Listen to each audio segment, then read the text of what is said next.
So we have seen that the shapes of orbitals all depend on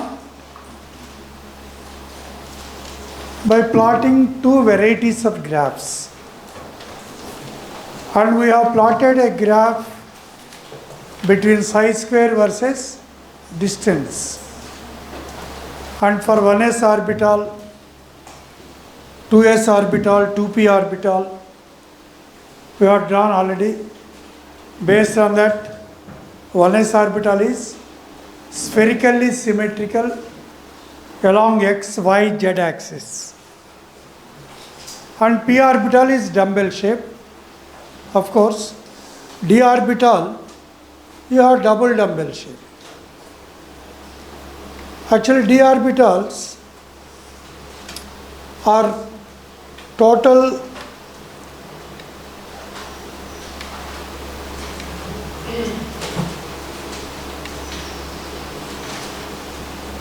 they are 5 in number. If the lobes are along the x and y axis, we call it as dx square minus y square. We call this as double dumbbell.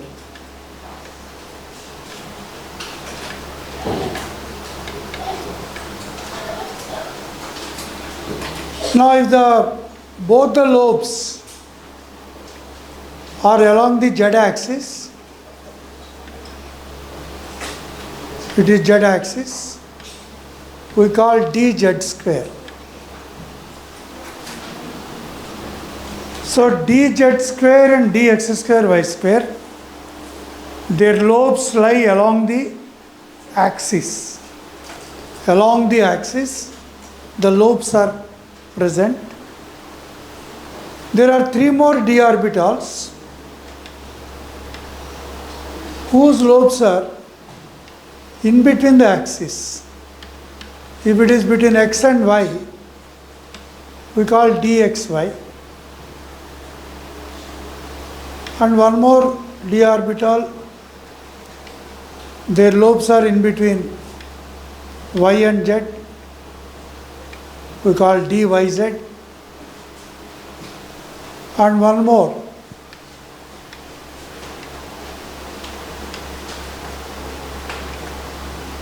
z and x axis, dzx. Total 5 d orbitals in the d subshell.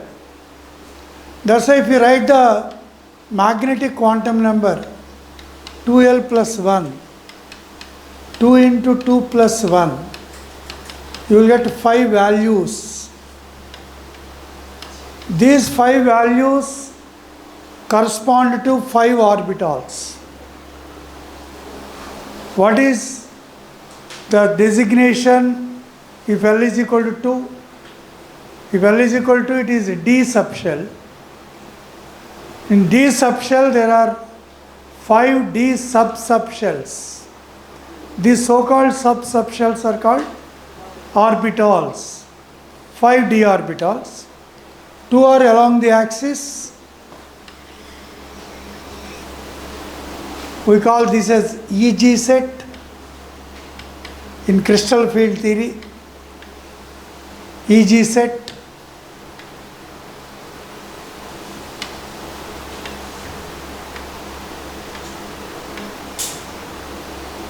These 3 whose lobes are between the axis, we call as T2G set.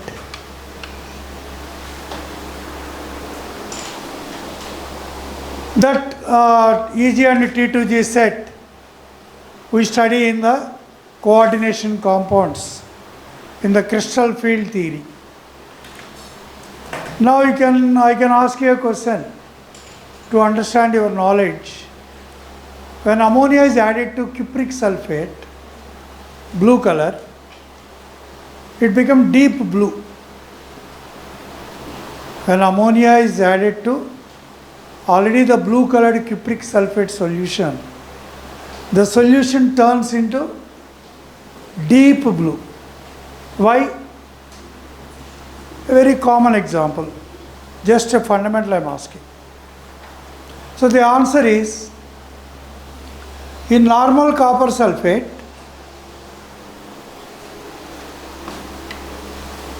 actual copper sulfate, CuSO4 5H2O, cupric sulfate pentahydrate.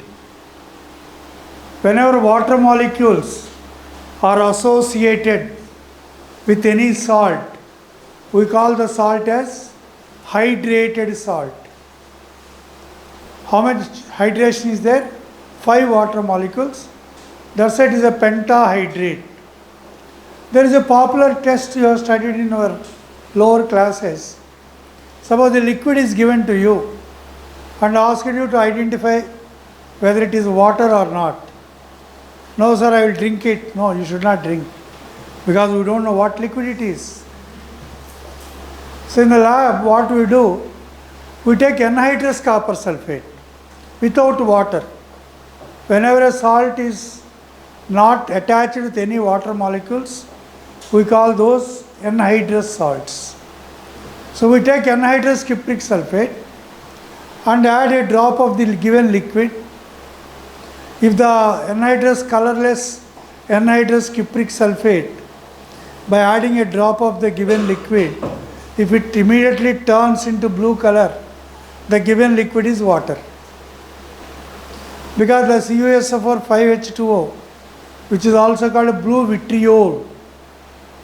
What is the common name of CuSO4 5H2O? Blue vitriol. VITREOL. Blue vitriol. So how to test the given liquid as water or not? Take anhydrous cupric sulfate, CuSO4 without any water molecules. It is colorless. Add a drop of the given liquid. If it immediately turns into blue color, the formed compound is CuSO4 5H2O. The given liquid is water. That is chemically confirming that the given liquid is water. So now, here I am touching a point. This is blue in color, to which I added ammonia liquid. Immediately the color of the compound changes into CuNH3 4 times SO4. It is called a tetramine. Copper 2 sulfate.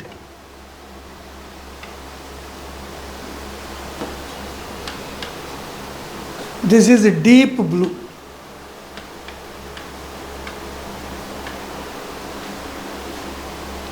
Actually, CuSO4 5H2O, in chemical bonding, there is one more question related to this. I will ask that question also. Let me see how many of you answer. How many water molecules are directly linked to copper in cupric sulfate pentahydrate? Option A 5, option B 4, option C 3, option D 2. How many water molecules are directly linked to copper in cupric sulfate pentahydrate? So the answer is 4, because the coordination number of copper in +2 state is always 4. So 4 water molecules donate lone pairs. Each water molecule donates a lone pair.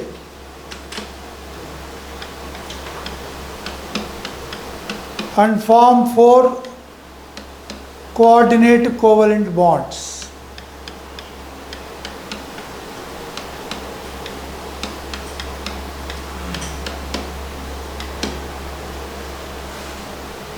So how many water molecules are directly attached to copper 4.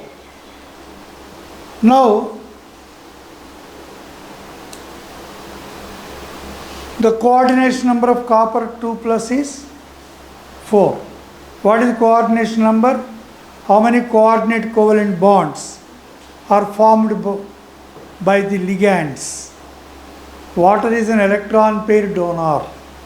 Electron pair donors are called ligands or ligands, whichever way you can pronounce. Ligands are Lewis bases.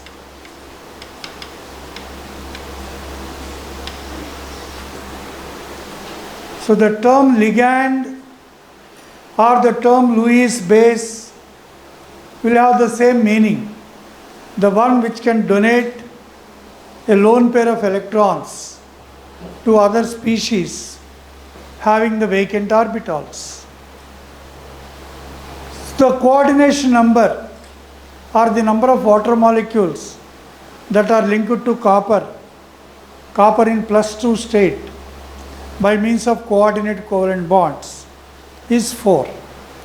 Now when you add ammonia, the weak ligand water is replaced by strong ligand ammonia. So why it is deep blue color? Here in this complex, the Cu2 plus is surrounded by 4 ammonia ligands.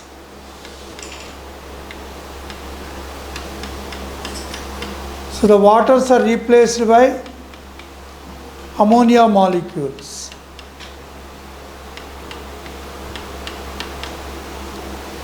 And ammonia is a strong field ligand. When compared to water, 4 water molecules, 4 ammonia molecules are stronger ligands. That's why the color becomes deep blue, because the crystal field splitting increases. What is meant by crystal field splitting? The 5 d orbitals split into 2 categories: dxy, dyz, dzx. This is called T2G.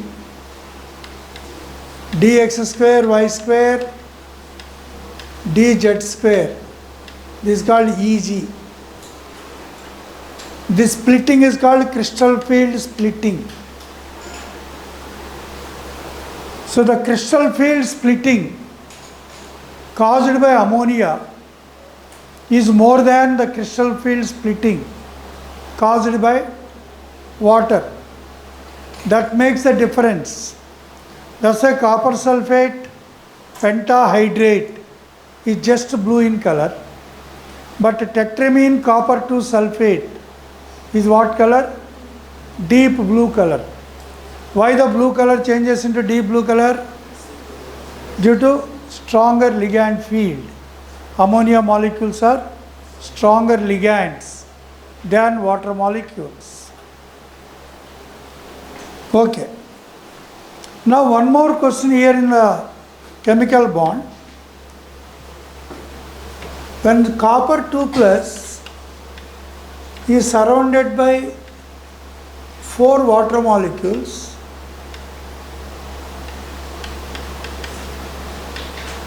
each water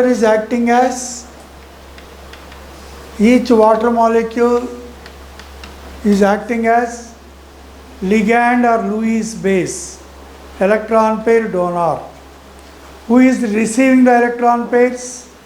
Copper 2 plus. It is a Lewis acid. It is a combination of a Lewis acid with a Lewis base. Now the 2 plus charge is nullified by 2 minus from the sulfate ion. So sulfate ion is carrying how many negative charges? 2 negative. Copper is carrying 2 plus. Between plus and minus, what is the attractive force? Electrostatic force. Electrostatic force is called ionic bond.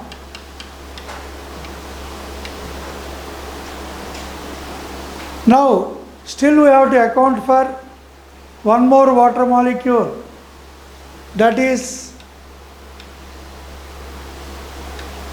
linked to the sulfate ion by hydrogen bonds.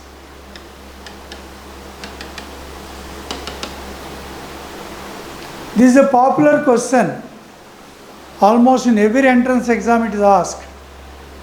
What are the type of bonds in CuSO4 5H2O?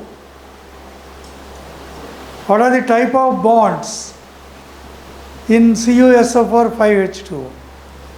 In CuSO4 5H2O, between water molecule O and H, normal covalent bonds are present. Between Cu2 plus and SO4 2 minus, ionic bond is present. And water molecules are donating electron pairs and forming coordinate covalent bonds. And sulfate ion and water molecule are linked by hydrogen bonds. So how many type of bonds are there? Ionic, covalent, coordinate covalent and hydrogen bonds.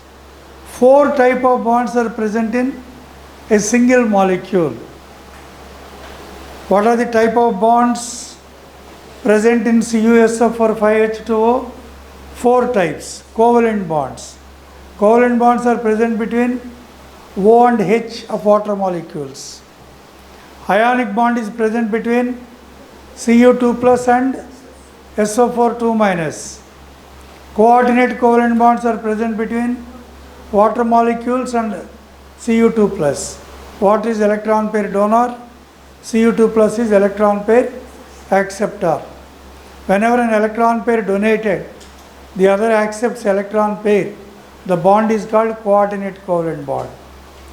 And the sulfate ion is linked with one water molecule by dotted line. I presented in the form of dotted line. That is called hydrogen bond. 4 type of bonds are present, on which 4 water molecules are directly attached to copper, and 1 water molecule is linked to the sulfate ion by means of hydrogen bonds.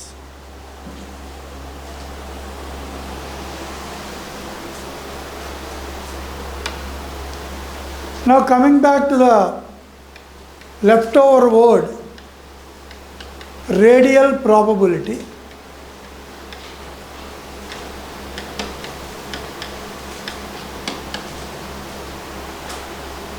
If you take a cross section of onion, there are many layers in onion.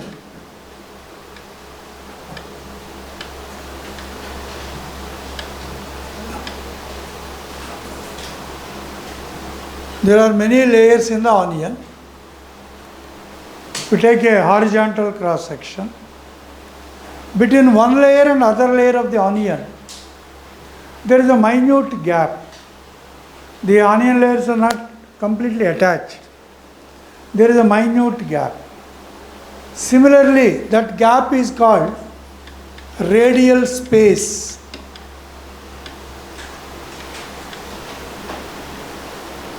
Similarly, in the atom also, there are many orbits. Between one orbit and other orbit, there is a minute gap.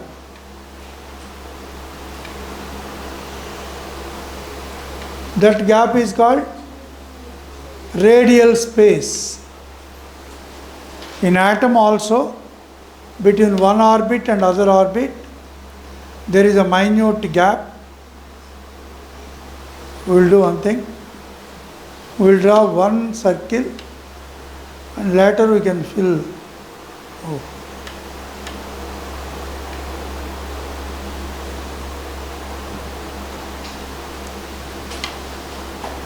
Like this.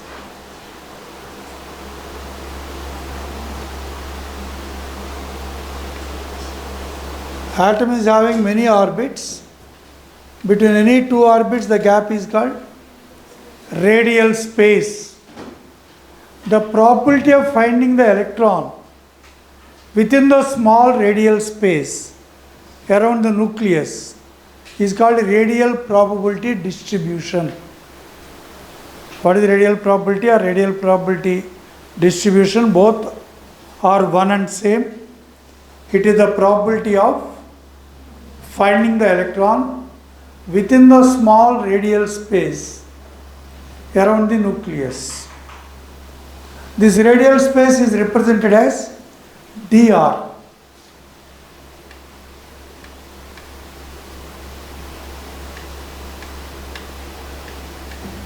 It is called dr. And radial probability is given by quantum mechanics 4 pi r square dr psi square. This is called radial probability function. Now if you plot a graph between the radial probability versus distance, I am taking radial probability on one axis. What is radial probability? 4 pi r square dr psi square, and the other distance. For n is equal to 1, L is equal to 0, that is 1s. If you plot a graph, the graph will be like this. So from the nucleus, this is the maximum probability region, and this is taken as a radius r. And to draw a three-dimensional diagram, you will get again a sphere.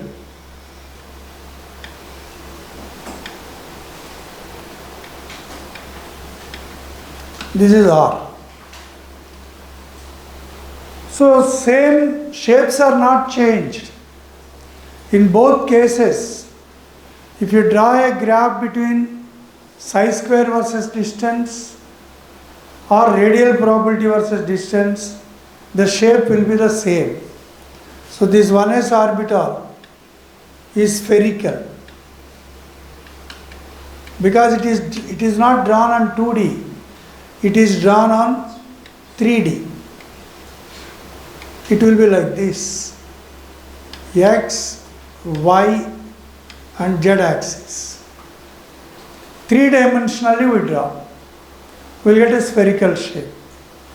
Suppose if you draw a graph for n is equal to 2, L is equal to 1, which is 2p, between radial probability and distance, you will get two similar curves. One is on the positive side of the graph, the other on the negative side of the graph. So one distance you will get here and one distance you will get here. So R and R, this is radial probability, this is the distance. So you will get two spheres joining with each other.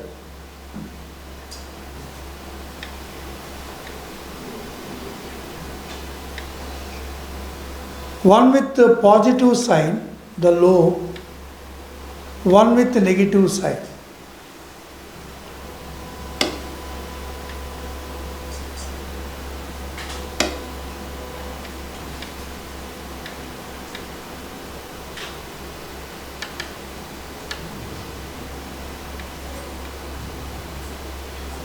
One is a positive sign lobe, the other is negative sign lobe. So that indicates, it has no mathematical significance, only to indicate the lobe is plus one side, the other side is negative.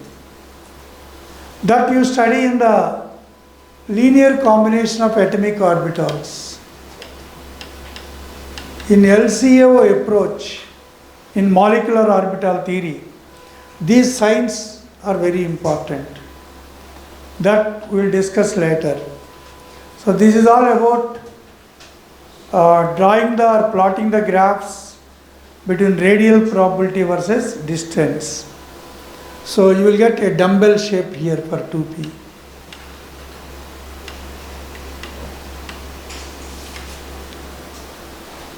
Between the two lobes, there is nucleus here. So the probability of finding electron is 0 here. That we call nodal plane or angular node.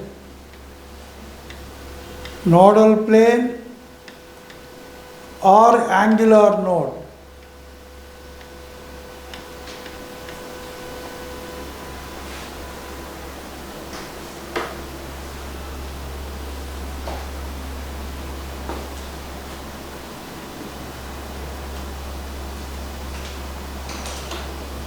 So p orbital has always one angular node, whether it is 2p or 3p, 10p, because between the two lobes joining, the intersection point is a zero probability region.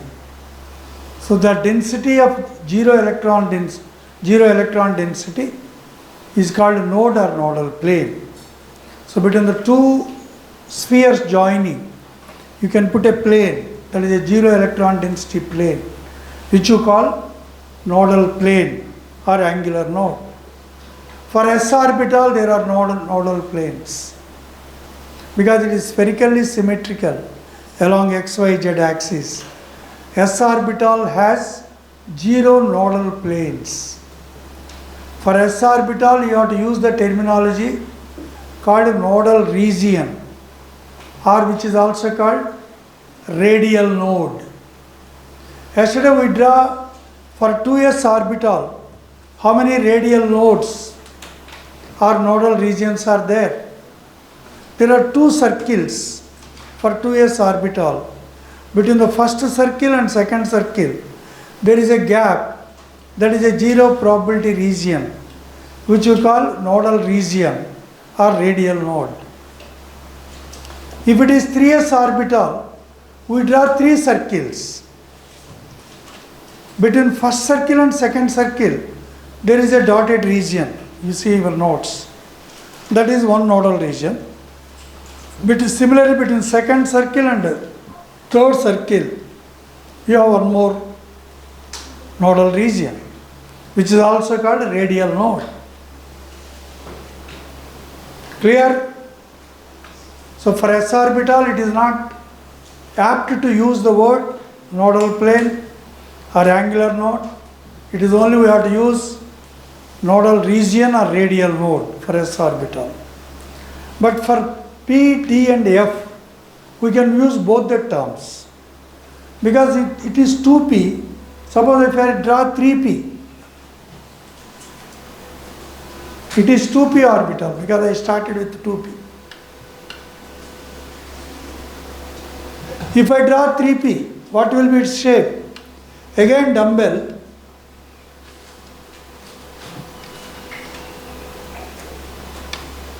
Again dumbbell. There is a small dumbbell covered by a big dumbbell. One small dumbbell encircled by a big dumbbell. Between the two dumbbells, there is a zero probability region. This is called radial node.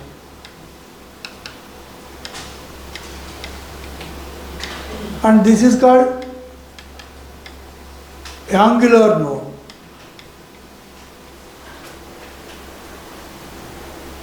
I think you are familiar with a Russian toy called Brachoshka. This Russian toy, you all have seen it. If I tell, you will immediately recollect. There is a big toy. If you open it, inside a similar small toy will be there. If you again open it, unscrew it, there is one more similar small toy. So a big toy inside a small toy, again still small. So many toys are enclosed one in the other. That is a famous Russian toy called Brachoshka. So it is angular, these radial nodes is similar to that, a big dumbbell in which a small dumbbell. Between the two dumbbells there is zero probability region. That is called a radial node or nodal region. But the intersection point between the two lobes is angular node. Clear? Next heading. Rules to be followed.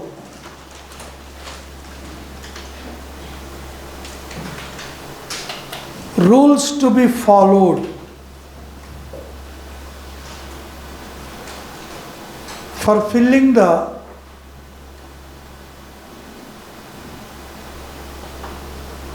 orbitals with electrons.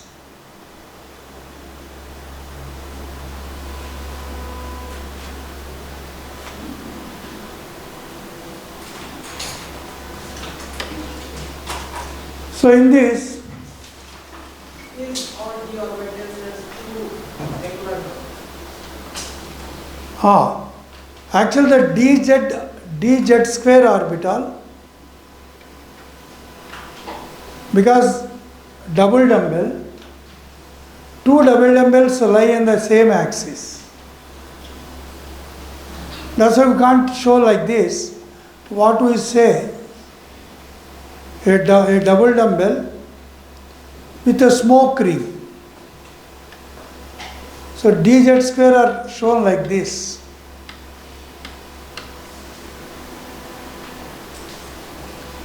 Though we have to show like this, double dumbbell along the z axis. Two dumbbells are laying along the z axis. So that is overlapping on each other. We show like a smoke ring. It is called smoke ring.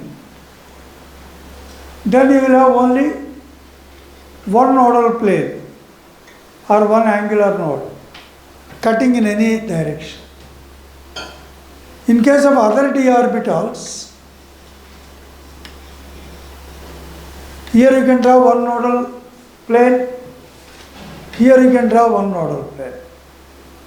That's why d orbitals have two nodal planes or two angular nodes. Generally, this is an exception. Okay? Now in this, the first rule is Aufbau principle.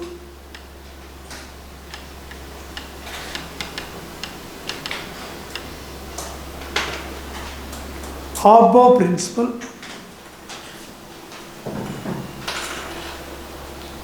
Actually, Aufbau is not scientist's name. It is a German word. The German word means building up. It is a German word, means to build up.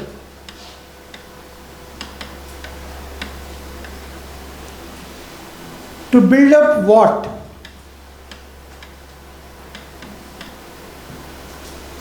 To build up the atom with electrons.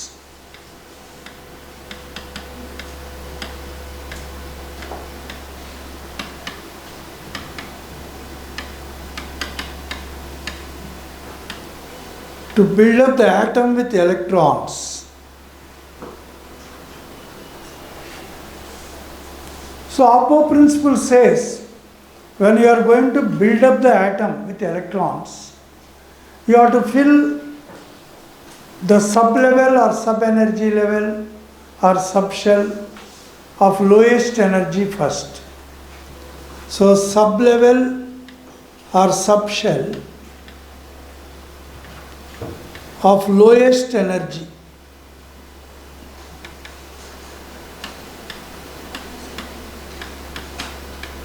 Energy should be filled first.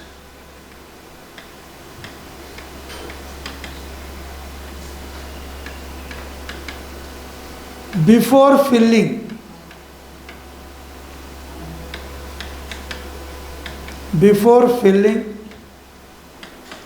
the subshell of higher energy. Higher energy.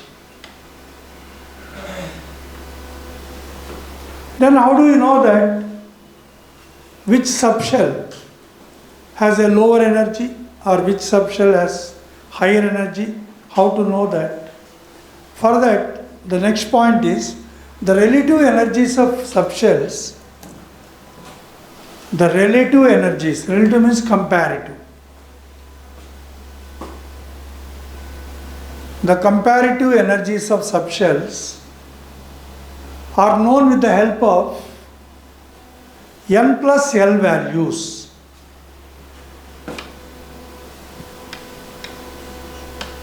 the relative energies of subshells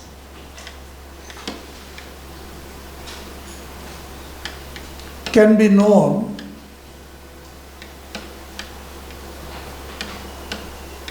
with the help of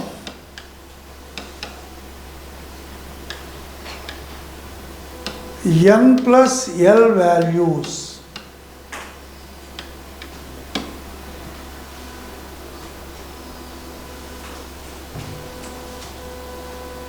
The subshell with the lowest n plus L value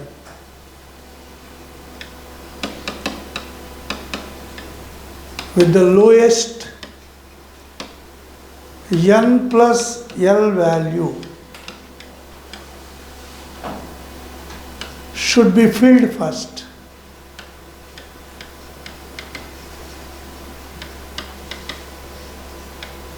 That is 1s. Because for 1s, n plus L is equal to 1 plus 0, that is 1. For 2s,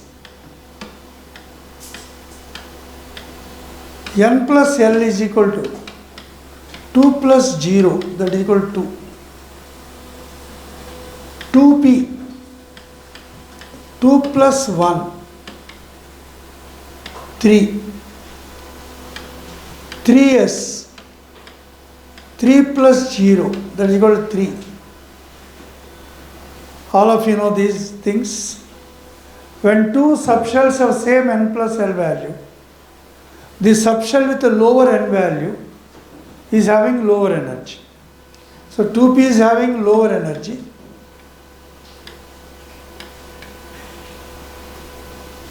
This is having higher energy. So how to compare if two subshells have same n plus L value? The answer is the subshell with a lower n value will have a lower energy if two subshells are having same n plus L value. So by this you can see the diagram called Euler's diagram.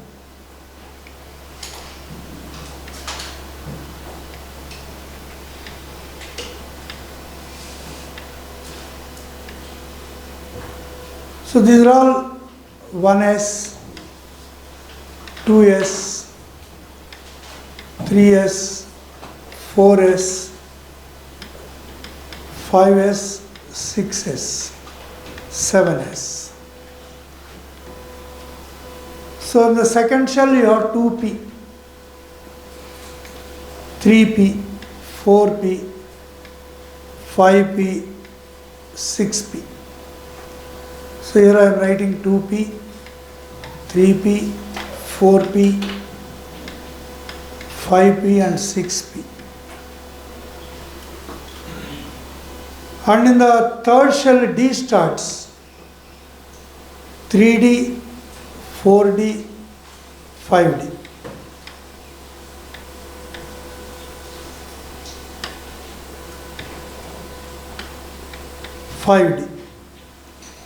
And in the fourth shell, F starts 4f, 5f. So according to this, electron is filled in the first 1s. After 1s, it goes to the 2s. After filling 2s, 2p, followed by 3s. Next 3p, 4s. After 4s, 3d, 4p, 5s. This is the sequence of filling. Next, after 5s, 4d, 5p and 6s. Next 4f, 5d, 6p, 7s. You want 5f, 6d, 7p, and 8s.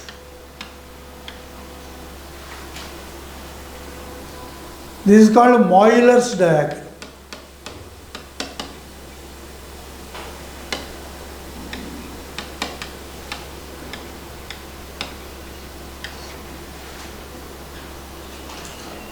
So the sequence of filling various subshells or orbitals can be done in two ways. One is by comparing the n plus L values, or just by following the Euler's diagram. So in Euler's diagram, which subshell is filled first? 1s. After that, 2s. After that, 2p, then followed by 3s, 3p, 4s, 3d, like that.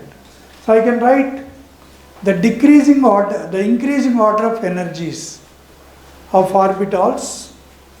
I can write 1s less than, 2s less than, 2p less than 3s, less than 3p less than 4s, less than 3d, less than 3d less than 4p, less than 5s, less than 4d, 5p 6s, 4f 5d, less than 6p, 7s, 5f, 6d, 7p, 8s. This is the increasing order of energies of orbitals. Increasing order of energies of orbitals. The lowest is 1s in this order, the highest is 8s here.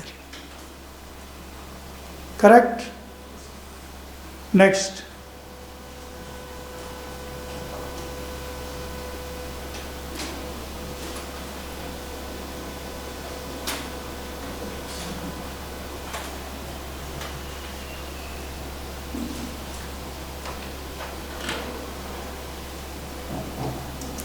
The second rule, this is above rule we completed. For filling the orbitals with electrons or to build up the atom with electrons, we have completed the above rule or above principle. Now the second is Hund's rule, HUNDS.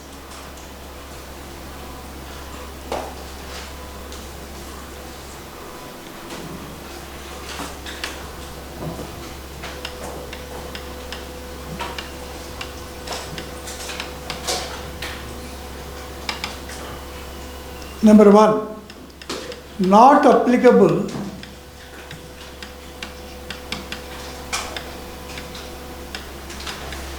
to S subshell. It is not applicable to S subshell.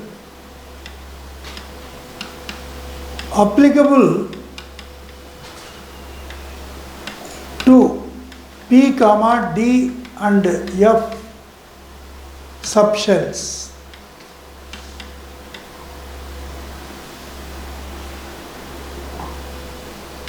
Now P subshell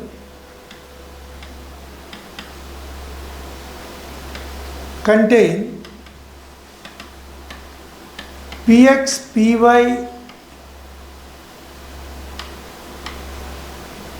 and Pz orbitals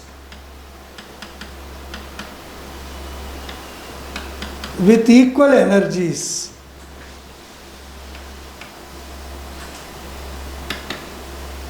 called degenerate orbitals.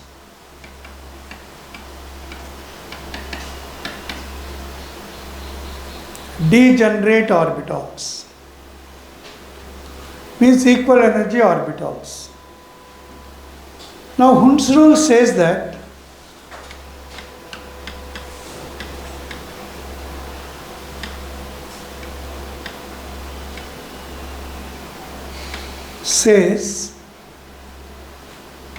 the degenerate orbitals will be filled with one electron each.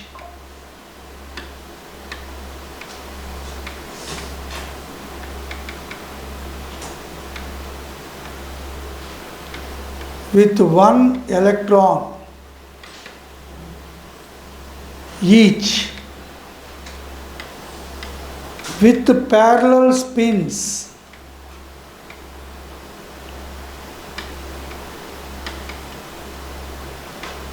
before pairing occurs.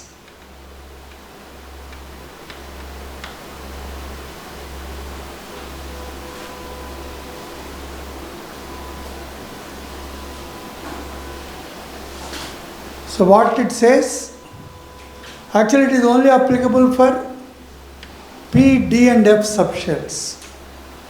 Why it is not applicable for S subshell?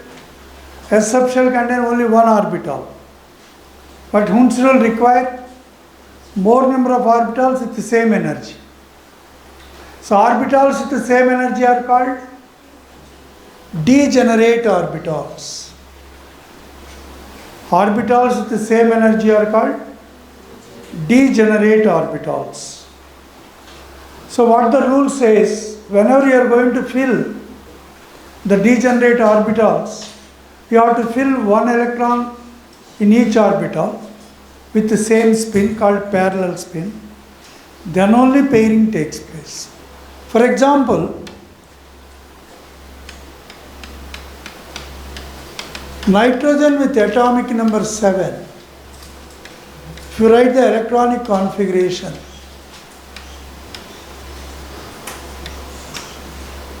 first 1s, 2s and 2p. This is the sequence of filling as per Abbo principle. So first 2 electrons are filled in 1s,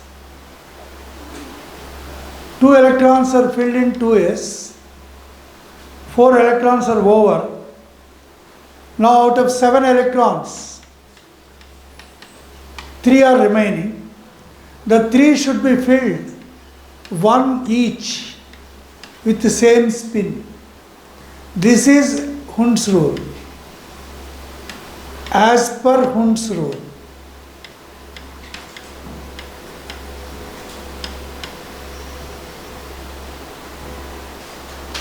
So in the exam what they ask, if the configuration of N is written as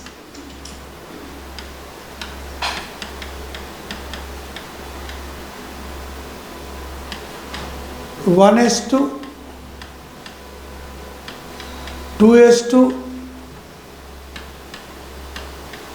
2p3.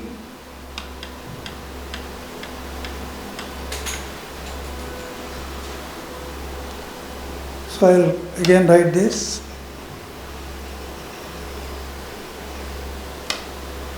One S2, 2s2, 2p3. Like this. It violates which rule? Hund's rule or Hund's rule. Because the degenerate orbital should be singly occupied with parallel spins. Pairing should not take place like this. So it is a violation of Hund's rule.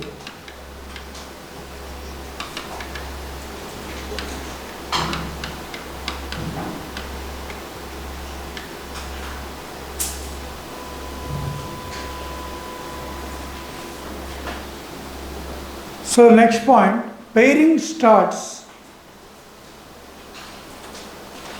pairing, P-A-I-R-I-N-G, pairing starts with 4th, 6th and 8th electrons.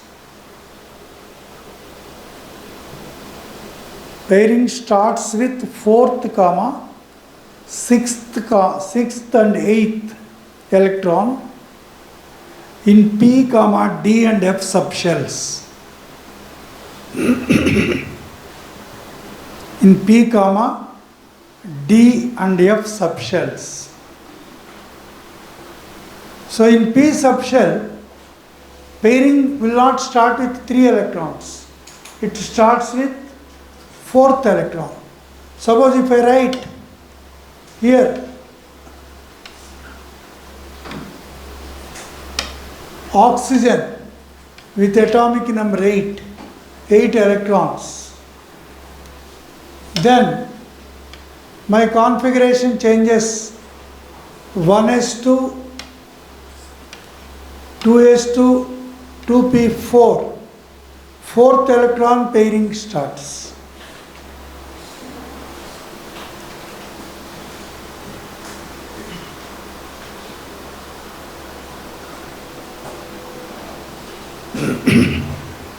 Now the next one, the third rule, Pauli's exclusion principle.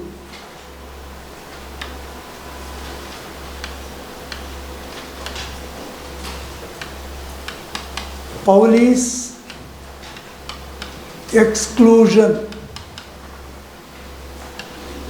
principle.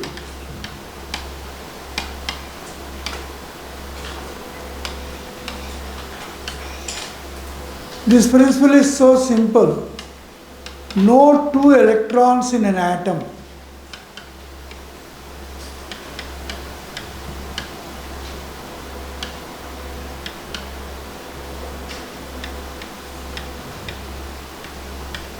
can have the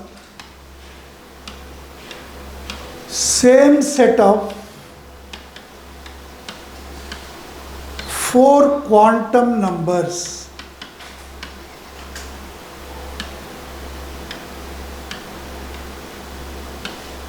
N comma L comma M and S.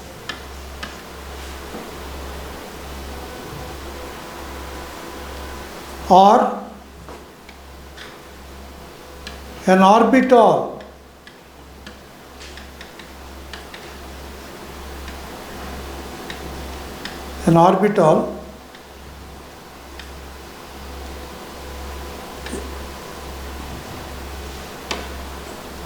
can accommodate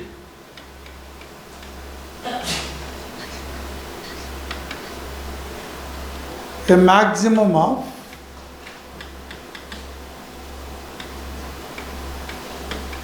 two electrons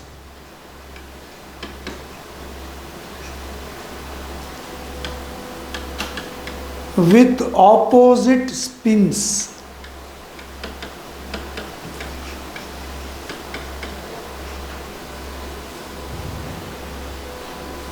So it restricts or excludes. Exclusion principle. What it excludes or restricts? Maximum of 2 electrons only in an orbital. We'll see an example how Pauli's principle. If I write the helium configuration 1s2,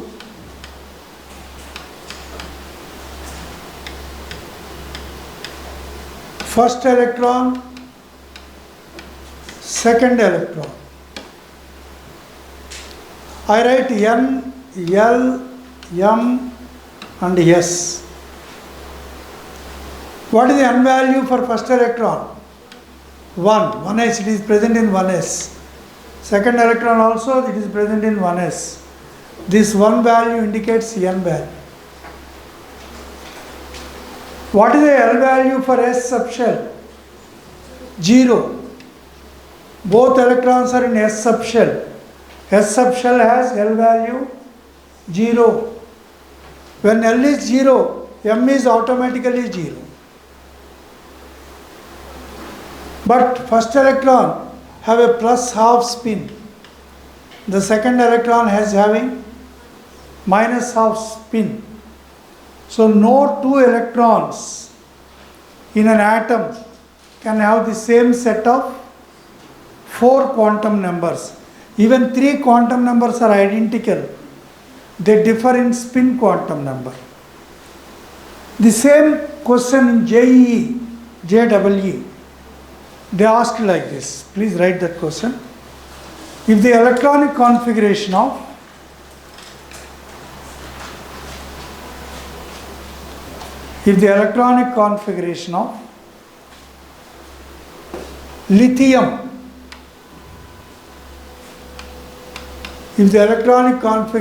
lithium, is written as 1s3, it violates option A, Pauli's principle.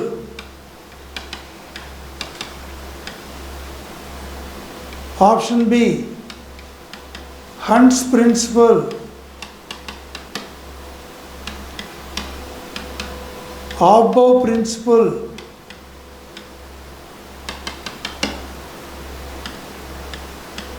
Both Hunt's and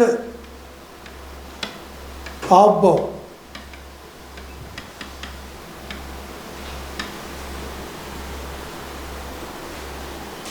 If electronic configuration of lithium is written as 1s3,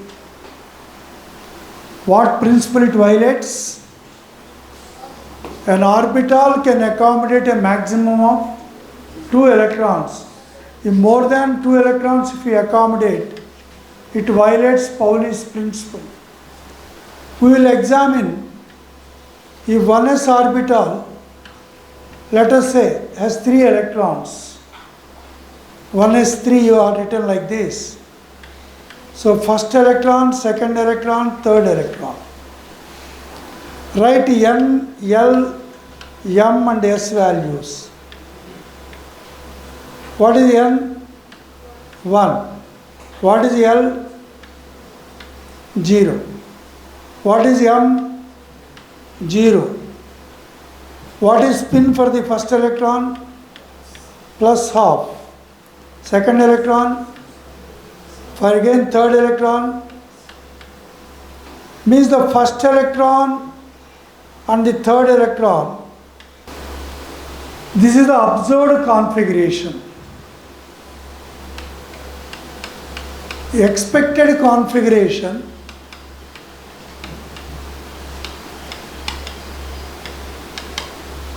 of chromium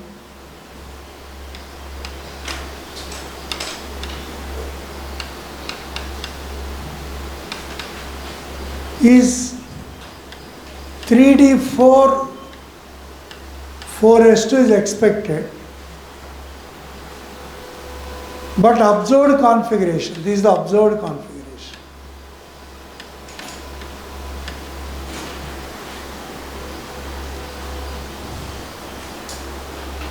Now the extra stability, when the d subshell is filled with 1 electron, it is called half-filled orbitals.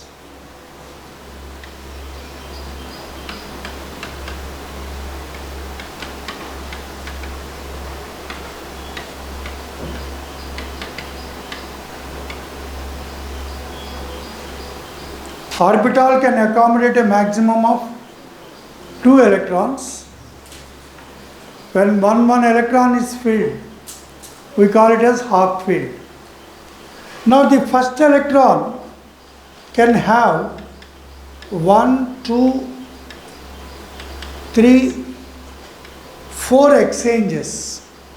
This will exchange here, or it can exchange with this electron. So this is 1, 2, 3, 4, 5th. First electron can have how many similar exchanges? 1, 2, 3, 4 exchanges. Similarly, the second electron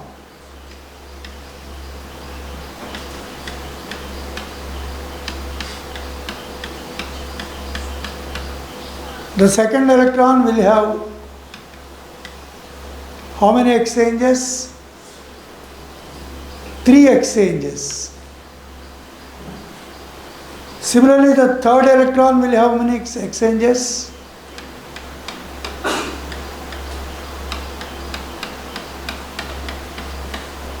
The third electron can have 2 exchanges. So how many exchanges are possible with the fourth electron?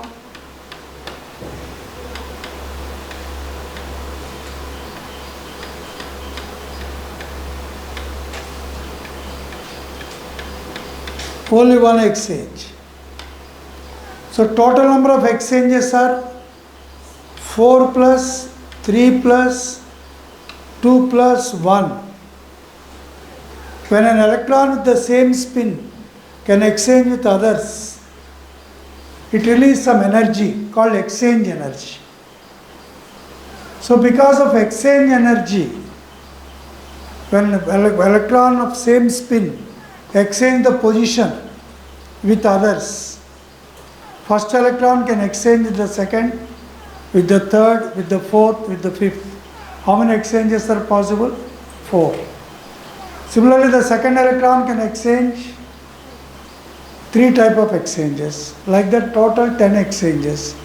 Each exchange release some energy, which is called exchange energy. So because of exchange energy, the atoms with half-filled orbitals are having relatively more stability. Because of what? Because of exchange energy, the atoms with half-filled orbitals will have more energy, more stability and less energy. And one more factor which actually we don't know. Do you have some burning sensation in the eyes? Watery discharge? Because that is called eye conjunctivitis. You all know, doctors. Could be doctors, you know. If anybody is having eye conjunctivitis or sore eyes, SOAR, sore eyes, or eye conjunctivitis, viral, it spreads fast. If anybody sees into her eyes or touch his kerchief or table or the pen, he will get it. It's a viral contagious. So the person should be immediately isolated or sent to home. So generally, in normal corporate colleges, when students want to go home, they will acquire this. Obviously, otherwise they won't send. If red eyes and this, they see, no, immediately go, pack up and go. So be careful. So nothing, eyes, it won't cause any harm. 4 or 5 days eye irritation occurs, watery discharge, reddish color in the eyes. It's a viral and highly contagious. So one should be careful about it. Next. So why atoms with half-filled, full-filled orbitals are having extra or additional stability? Because of exchange energy. When the electrons of the same spin can have exchanges with other electrons in their positions within the same subshell, they release energy, that is exchange energy. Similarly, copper with atomic number 29,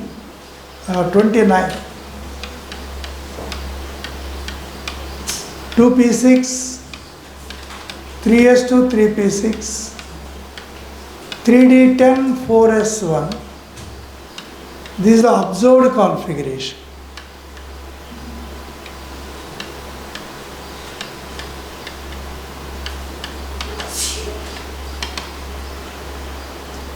And expected configuration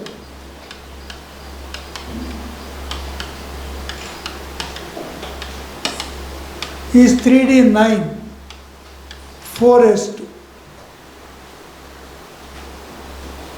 So why it is not expected? Why we see an observed configuration a different one? Because the D subshell, when it is completely filled, this is called symmetrical filling.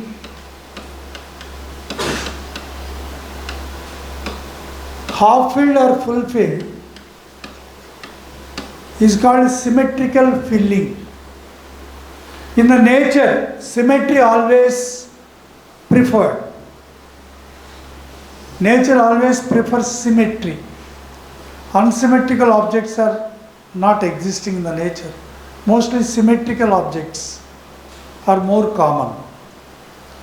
So why copper has not D9 S2 configuration as expected, but why it is D10 S1? It is also due to exchange energy and pairing energy. When electron gets paired with other electron, it loses some energy. Whenever a system loses energy, it is more stabilized. Whenever in a particular system some energy is lost, that is a stability factor. Suppose if I ask you to run around the ground, in this entire ground, 3-4 rounds, you will lose entire energy and you will come and sit calmly because you lost energy. So energy losing is always a stabilizing factor. That is the thing. Now, finally, just we have to know the Schrodinger's wave equation for hydrogen atom. Write the heading, Schrodinger's wave equation for hydrogen atom.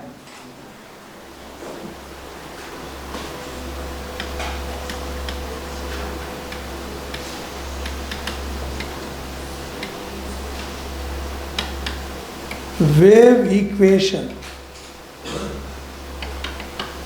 for the electron of hydrogen atom.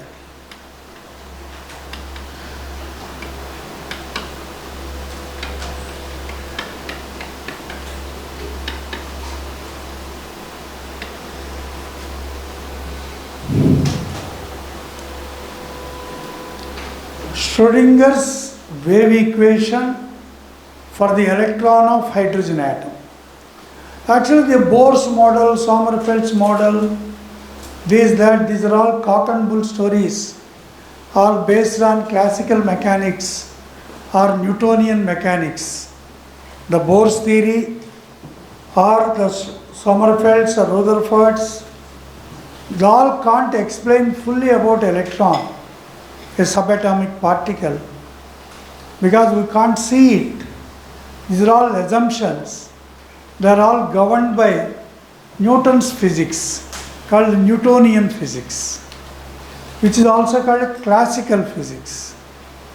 Later, in 1940s onwards, 1930 Planck's theory came. The latter part of 1930s, a highly mathematical branch of physics was developed, which is called quantum mechanics and wave mechanics. These two are interrelated. Now the nature of subatomic particles are best explained by these highly mathematical subjects called quantum mechanics or wave mechanics. That's why for the electron of hydrogen atom, there is an equation called Schrodinger's wave equation, which says dou square psi by dou x square plus dou square psi by dou y square plus dou square psi by dou z square plus 8 pi square m by h square into E minus V into psi is equal to 0. That is not D. It looks like D, it is called dou. So dou square psi by dou x square plus dou square psi by dou y square plus dou square psi by dou z square plus 8 pi square m by h square into E minus V into psi is equal to 0. Here, dou is a mathematical operation called partial differentiation. What dou represents? Letter D like letter. It is a mathematical symbol actually. It represents partial differentiation. You know, psi is a wave function or probability function. X, Y, Z are called Cartesian coordinates. What is X, Y, Z? Cartesian, C-A-R-T-E-S-I-A-N, Cartesian coordinates. M is the mass of electron, H is Planck's constant, capital E represents total energy and V represents potential energy.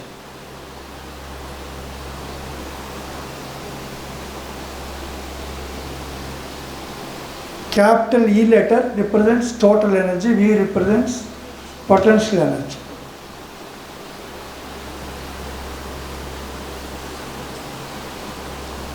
The solutions of Schrodinger's wave equation.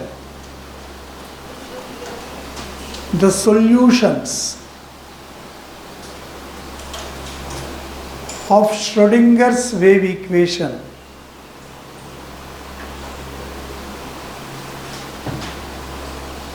completely explain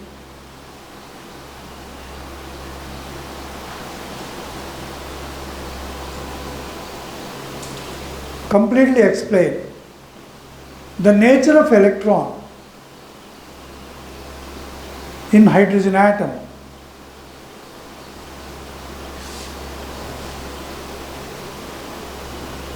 And is called quantum mechanical model of atom and is called quantum mechanical model of atom.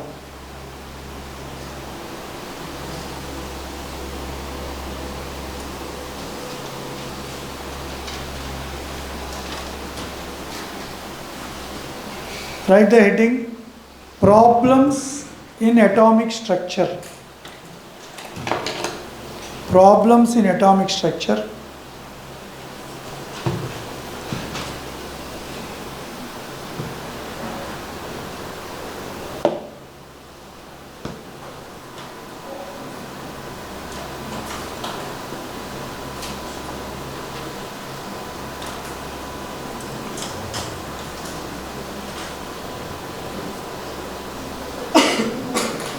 Write the first problem.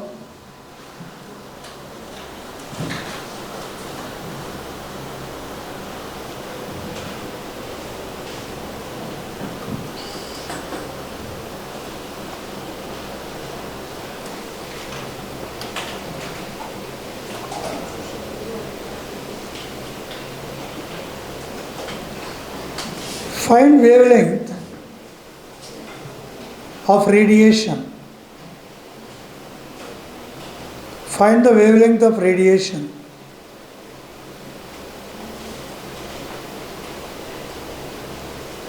Having a frequency of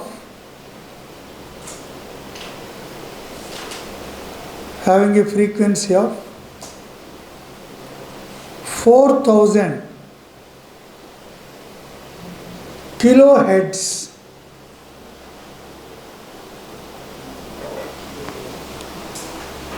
4,000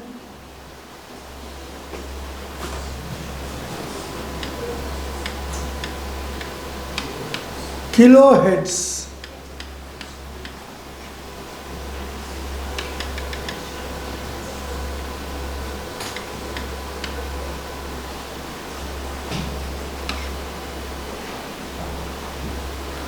So nu is given, lambda you have to find out. C is equal to nu lambda. Lambda is equal to C by nu.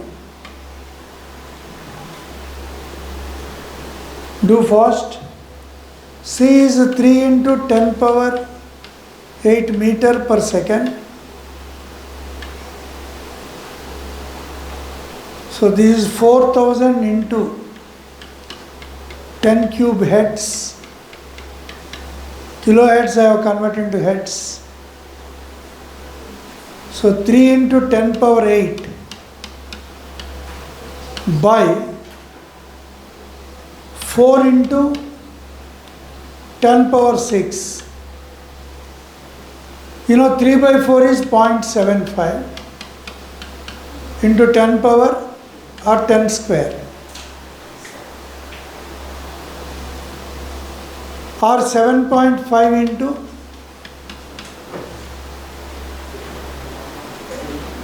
10 cube. What is the unit? Meters.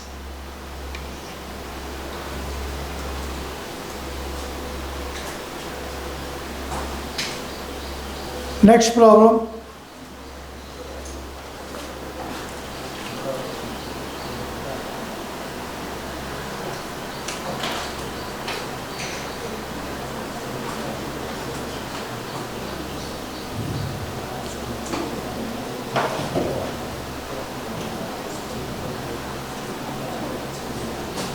Wavelength is 400 nanometers.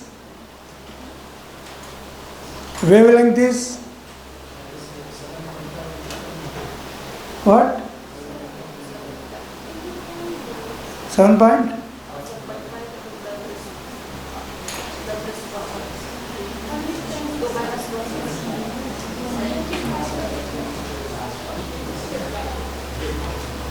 Into 10 only.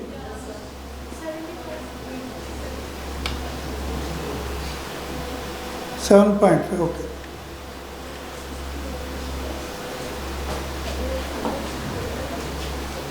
Okay, next problem. Lambda is equal to 400 nanometers. Find the frequency.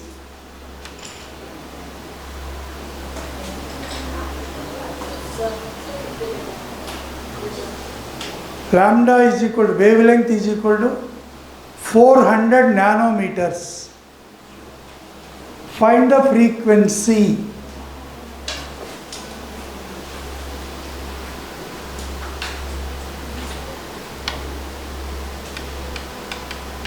(400 nanometers). Nu is equal to how much? C is equal to 3 into 10 power 8 meter per second. So nu is equal to C by lambda. 3 into 10 power 8 by 400 into 10 power minus 9 meters.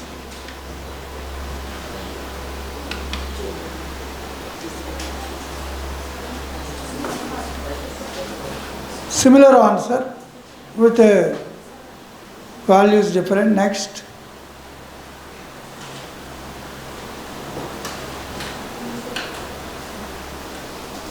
The wavelengths of two radiations. The wavelengths of two radiations are 2000 and 4000. The wavelengths of two radiations are 2000 and 4000 angstroms respectively. 2000 and 4000 angstroms respectively. Find the ratio of their energies.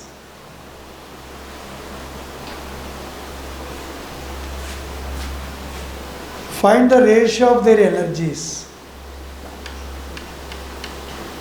So E1 is equal to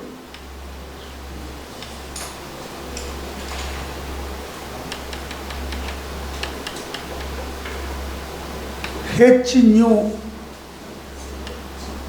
or E1 is equal to hc by lambda 1. Similarly, E2 is equal to hc by lambda 2. E1 by E2 is equal to lambda 2 by lambda 1. That is equal to 4000 by 2000. That is equal to 2:1.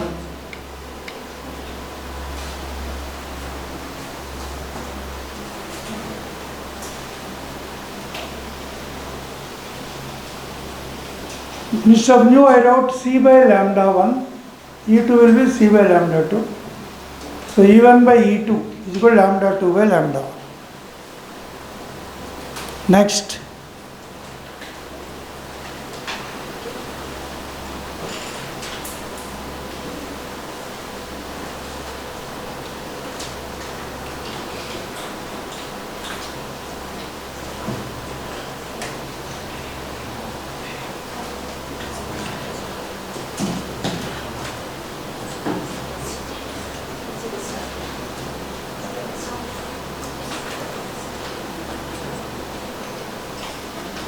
A 100-watt power emits a 100-watt power source. A 100-watt power source emits green light.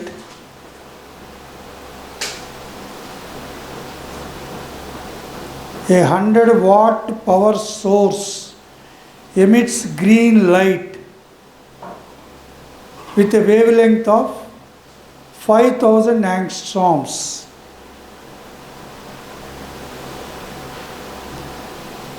How many photons per minute?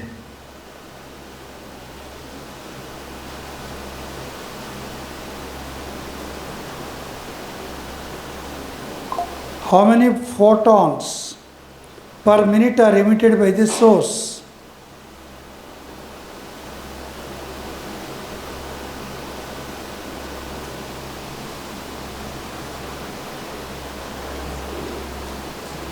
How many photons are emitted per minute by the source? So E is equal to h nu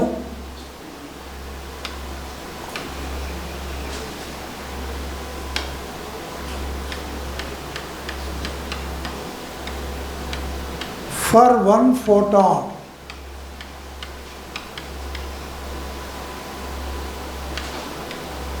For n photons, E is equal to nh nu.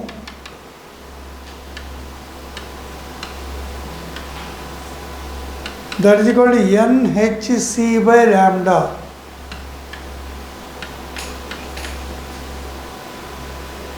We want n. E into lambda by hc. This is the formula we use. What is energy? 100 watt means 100 joule per second only.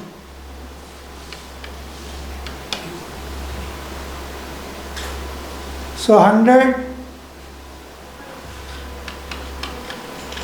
into lambda is how much? 5000 into 10 power minus 8.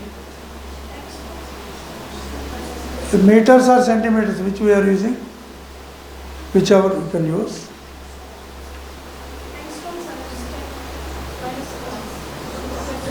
Planck's constant we have to use in ergs. If you are using in centimeters. C also we have to use in centimeter per second. So lambda is angstrom. Angstrom units convert into centimeters into 10 power minus 8. They have given 5000 angstroms, no? 5000 into 10 power minus 8 centimeters. So that velocity of light is also in centimeter per second. Planck's constant is also in CGS units. Find the n value now. So E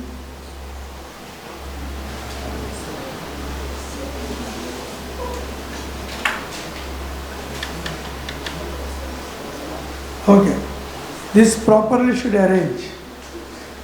So one day this part is not functioning. One day this part is not functioning. So some black areas in each and every day. That's why nowadays we are not using this type. We are using digital boards called sensors. Sensors means that is versatile you can use. Okay, E is equal to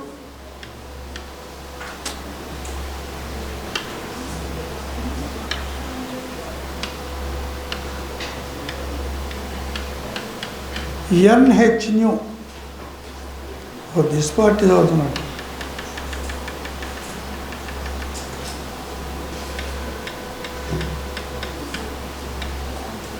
NHC by lambda. So N is equal to E lambda by HC.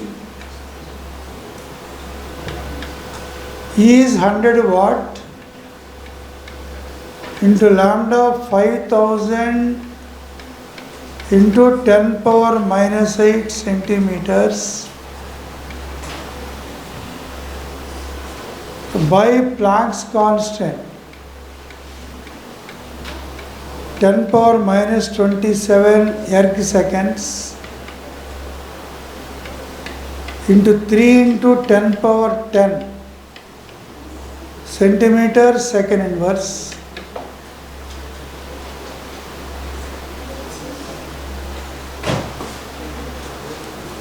This if you simplify, I will give the answer, please check later. Wavelength transition of electron in Balmer series of hydrogen atomic spectrum.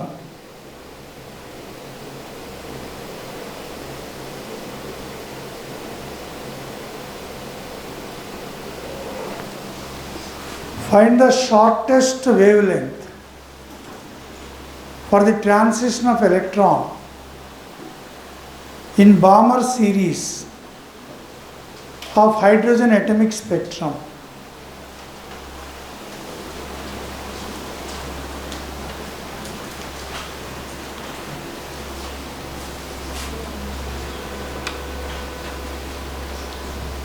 So bar nu is equal to R into 1 by 2 square minus 1 by n square. Shortest, lambda shortest means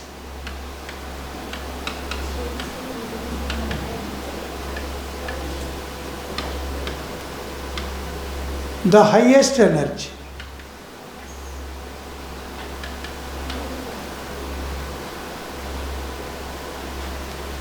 Highest energy means that is n is equal to infinity. When the electron jumps from infinity to 2, that will have highest energy. That is the shortest wavelength.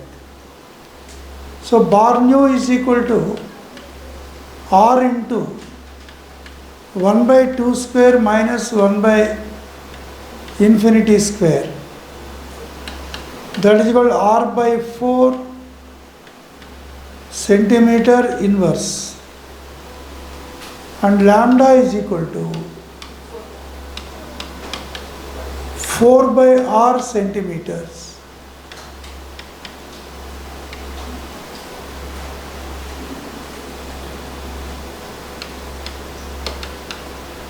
Four by R.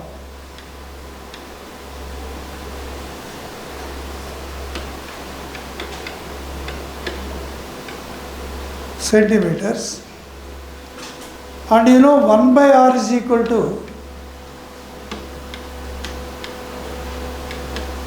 912 angstroms.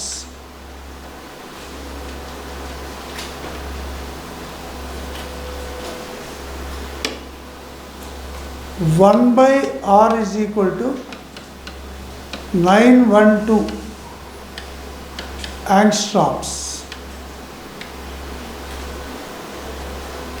So 4 by r means 4 into 912. Maybe this charge is over.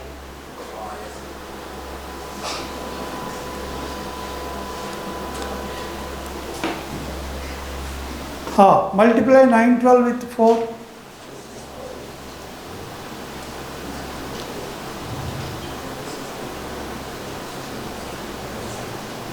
Nine 12 with 4. How much you got? 3648.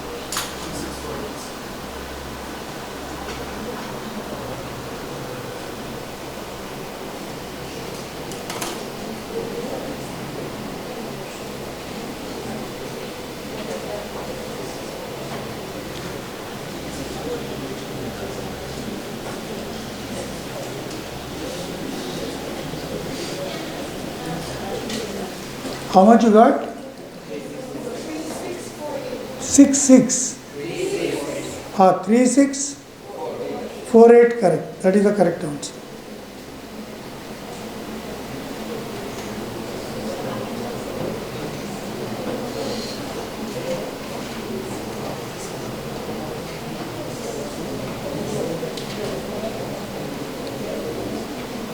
The measurement of the electron position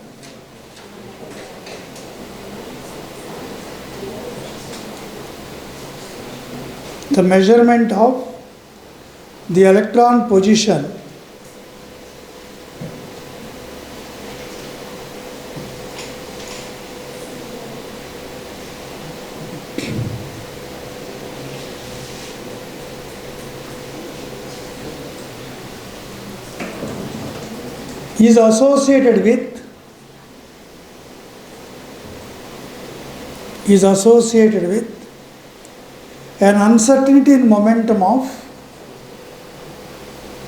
is associated with an uncertainty in momentum of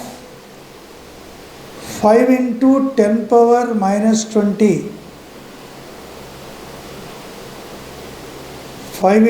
power minus 20 grams centimeters second inverse.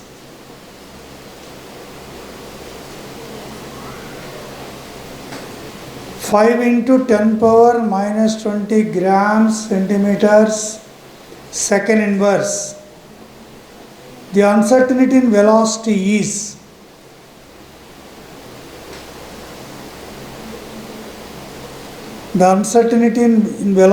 is option A 5.6 into 10 power 7. Option A 5.6 into 10 power 7 centimeter per second. Option B 5.6 into 10 power 7 meter per second. Same value but meter per second. Option C 6.5 into 10 power 7 centimeter per second. Option D same value 6.5 into 10 power 7 meter per second.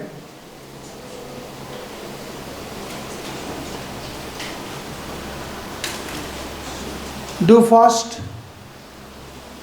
Delta x into m delta v is equal to h by 4 pi. Delta x into m delta v is equal to h by 4 pi.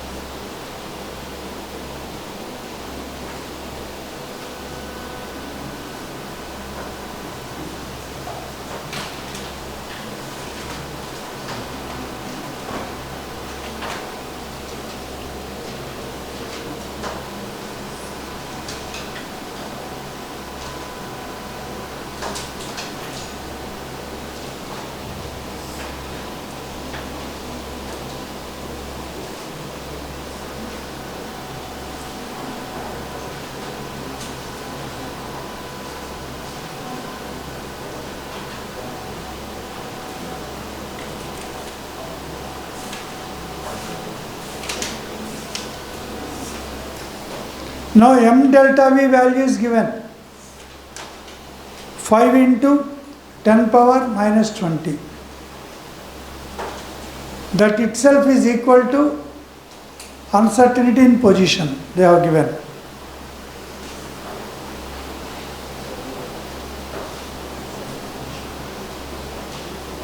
So delta V is equal to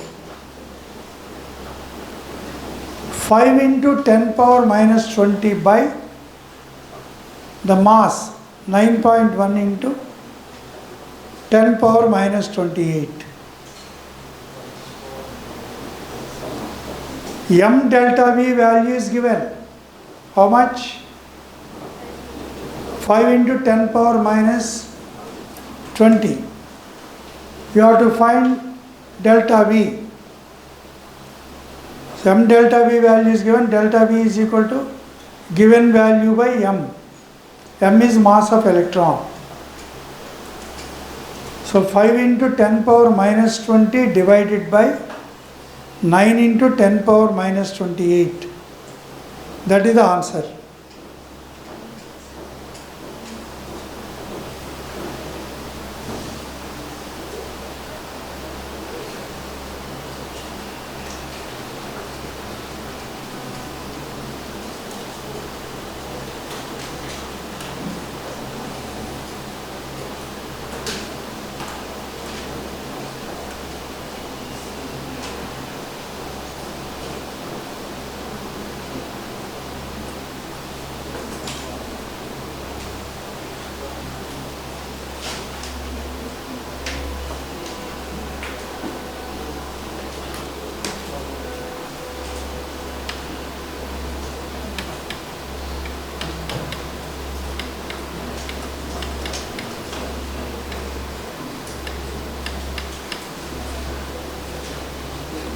Now this value is given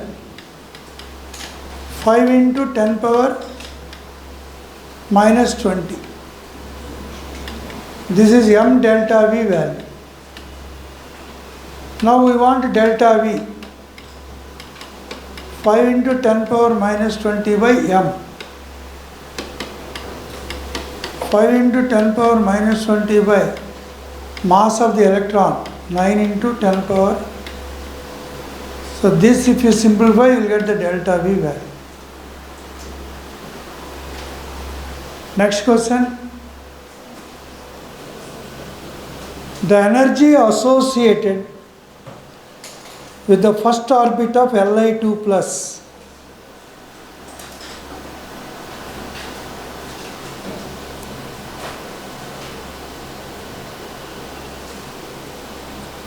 the energy associated with the first orbit of Li2 plus in joules is,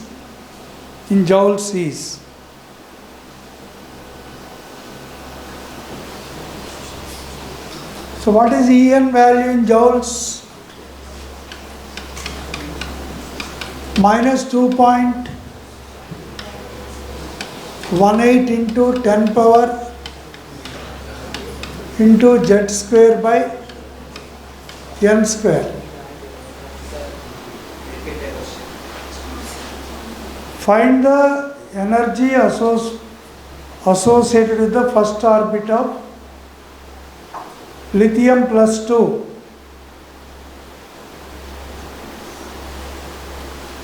Energy associated with the first orbit of Li plus 2 in joules. For joules, this is the formula. That is equal to minus 2.18 into 10 power minus 18 into lithium Z is 3 square by 1 square. First orbit.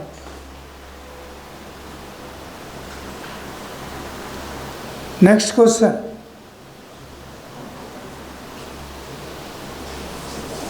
The option you should get is minus 1.96 into 10 power minus 17 joules. Later you can simplify it. What is the answer? Minus 1.96 into 10 power minus 17 joules. Next question.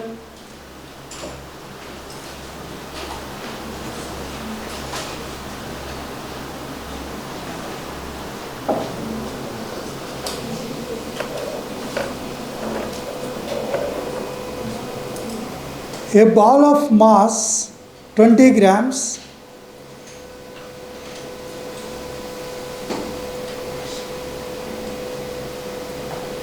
a ball of mass 20 grams with a speed of 45 meter per second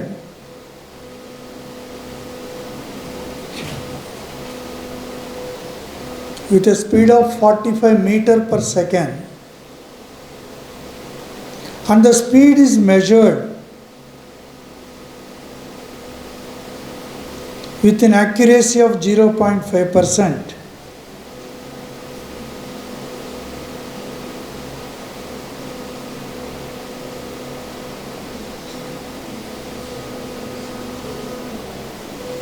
If the speed is measured within the accuracy of 0.5%,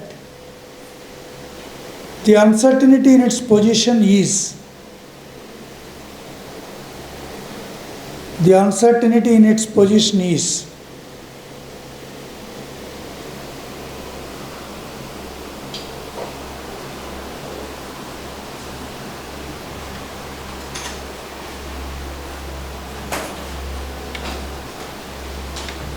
so delta x into m delta v is equal to h by 4 pi. We want what? Delta x you want. H by 4 pi m into delta v. Delta v is how much? 45 into, with how much accuracy? 0.5 by 100. This is delta v value. That you substitute in the relation. So it is decimally remove 45 5s, 225 by 1000 means 0.225. So delta x is equal to 6.626 into 10 power minus 34 joules by 4 into r, pi value 3.14. Mass how much? 20 grams or kg. 20 into 10 power minus 3 kg. Into velocity is in meter per second. How much we got? 0.225. This you have to simplify.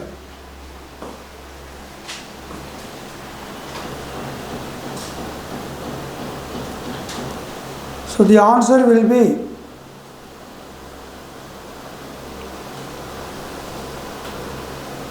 1.17 into 1.17 into 10 power minus 32 meters.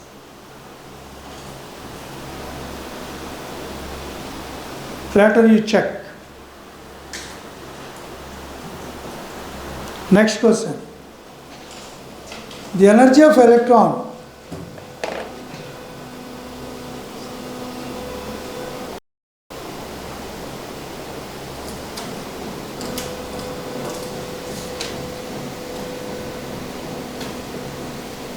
the energy of the electron in the third orbit of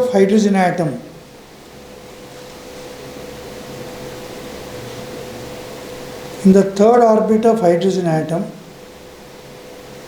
is minus E.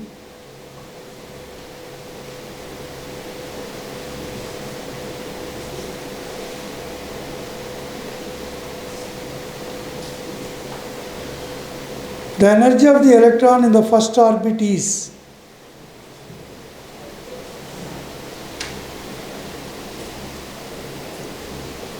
The energy of the electron in the first orbit is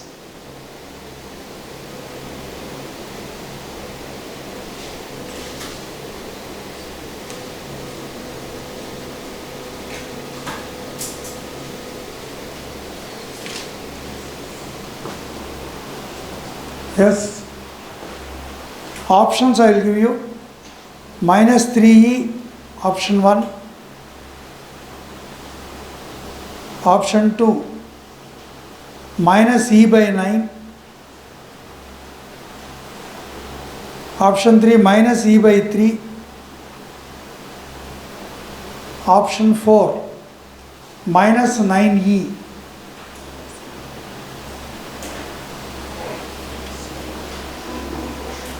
Minus 9e.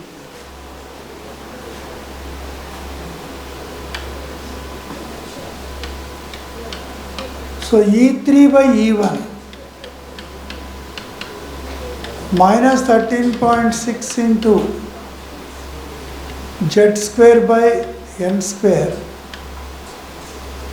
N1 square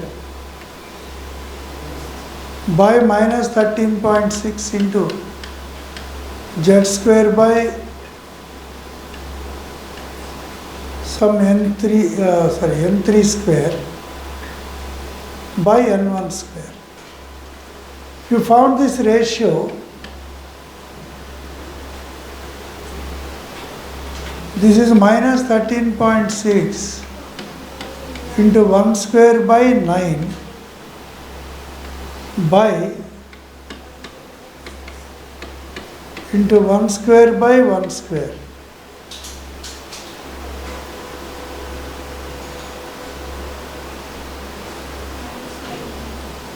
Now E1 is equal to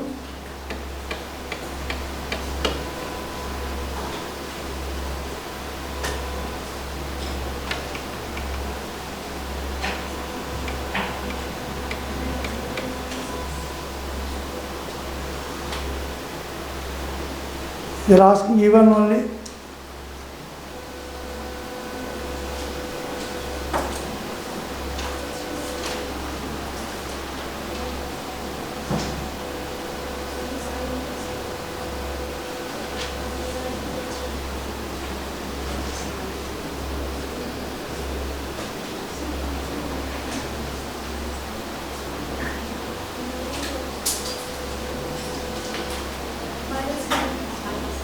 Very good.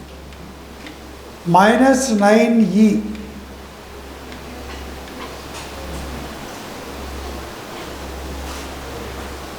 Next question.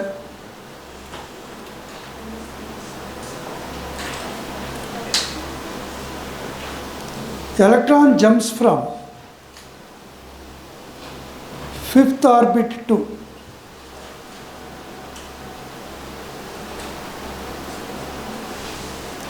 second orbit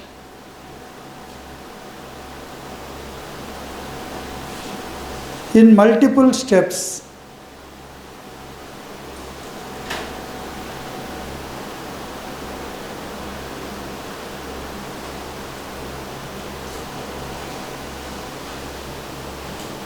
Find the number of lines in the spectrum.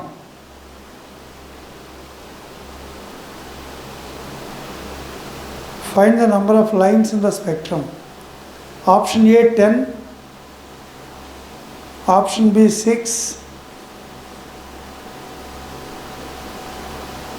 option C 2,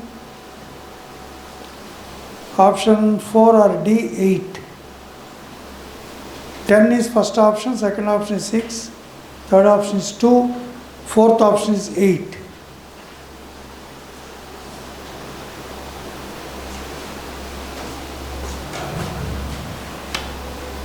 So which orbit to which orbit?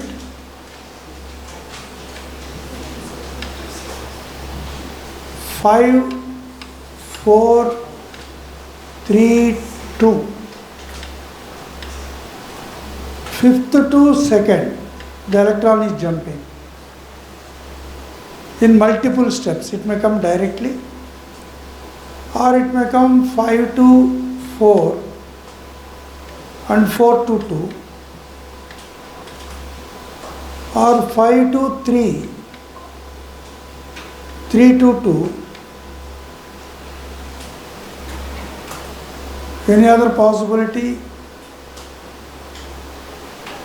4 to 3,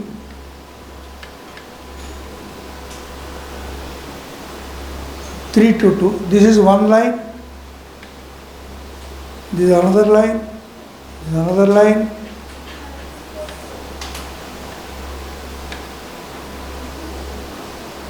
So how many lines? Again I will show you.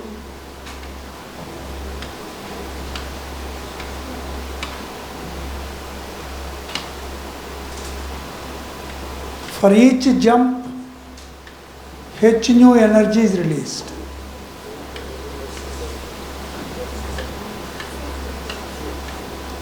For each h nu, one line is formed. Find how many h nus? 6 h nus of energy is released. That's why 6 lines are formed.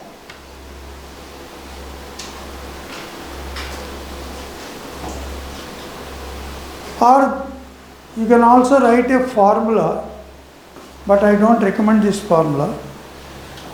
N2 minus N1 into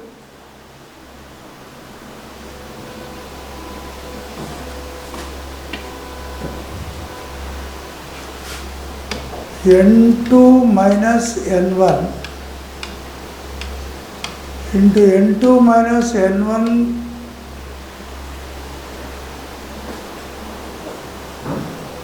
plus 1 by 2.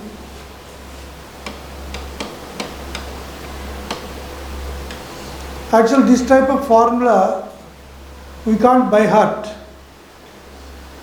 So what is N2 minus N1? 5 minus 2.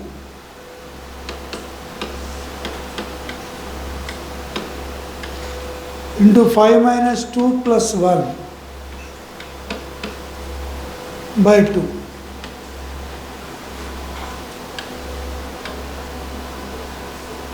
So 5 minus 2 is 3 into 5 minus 2, 3 plus 1, 4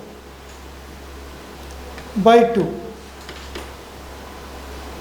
12 by 2, 6. Again, you also are getting 6. But to by heart that formula is headache. That is more rational. You can see the probability how it jumps.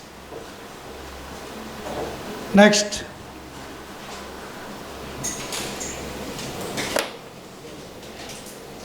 The radius of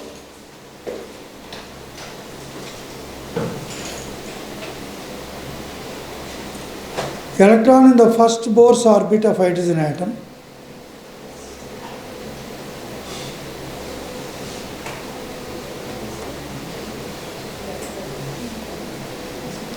the radius of electron in the first Bohr's orbit of hydrogen atom is 0.529 angstroms. Is 0.529 angstroms. Radius of third Bohr orbit of lithium 2 plus is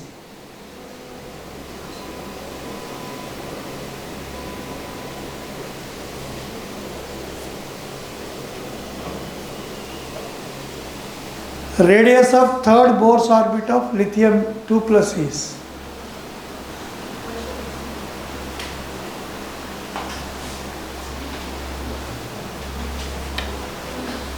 so Rn is equal to n square by z.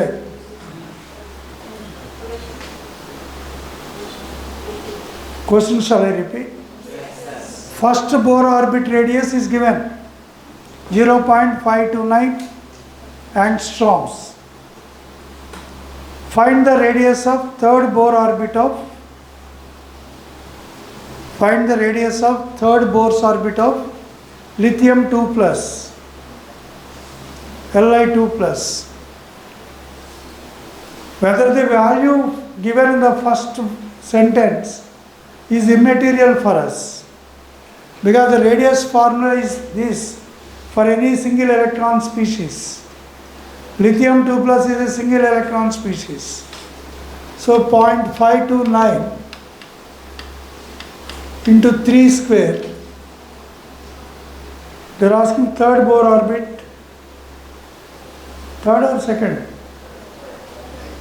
Third Bohr orbit of lithium 2 plus. Lithium atomic number is 3. So 0.529 into 3. That is the answer.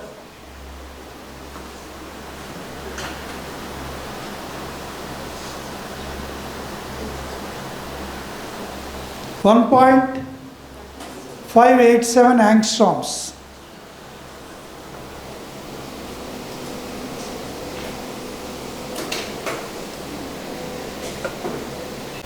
In the Bohr's orbit of hydrogen atom.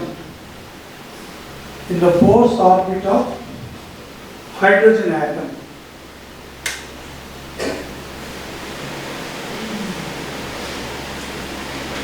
So option 1, NH by 2 pi mr, NH by 2 pi mr. Option B, 2 pi mr square by NH,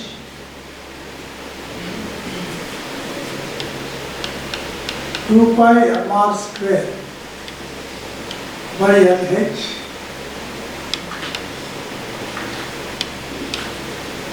Option C,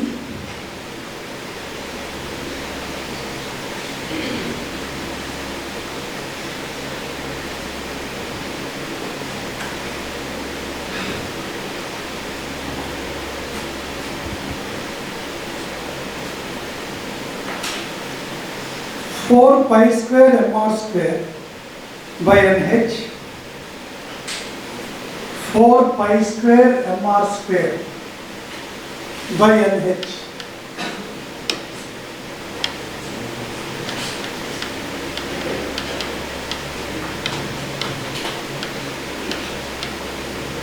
And last option, 4 pi square mr square by n square h square. The same option, n square h square.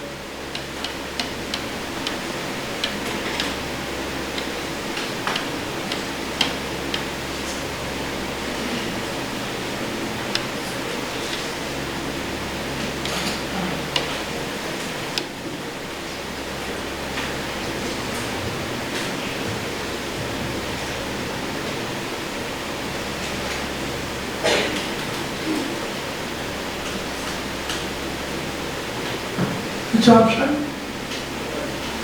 Third option.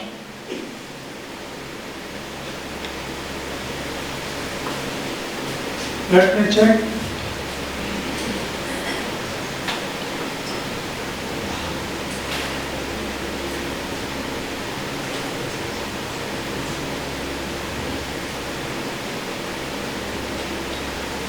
Correct. Correct.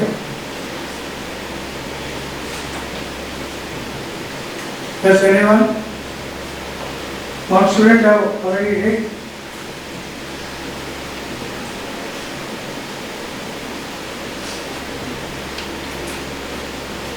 So you know MBR is equal to n into h by 2 or V is equal to nh by 2 pi mr.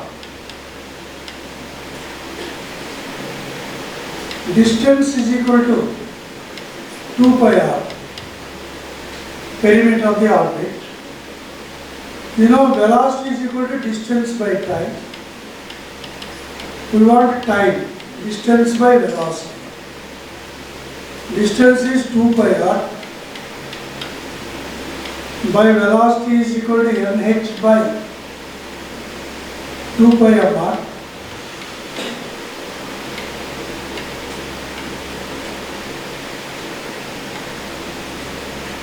That is equal to 4 pi square mr square by LH.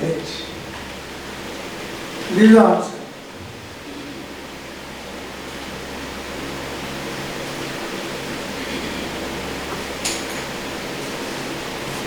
Next question.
A photon of frequency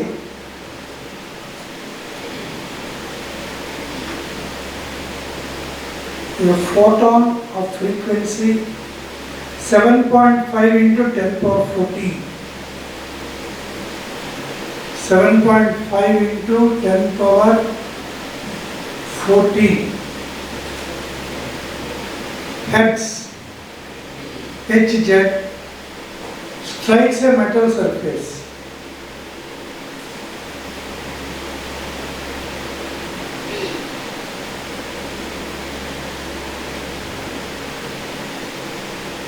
The velocity of photoelectrons is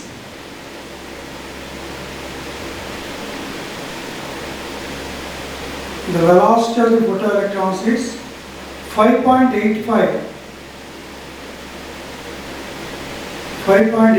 into 10 power 5 meter second inverse. Find the minimum energy required. Find the minimum energy required to remove an electron from the metal surface.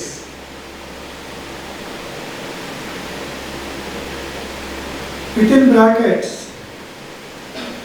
mass of electron is equal to 9 into 10 power minus 31 kg. 9 into 10 power minus 31 kg.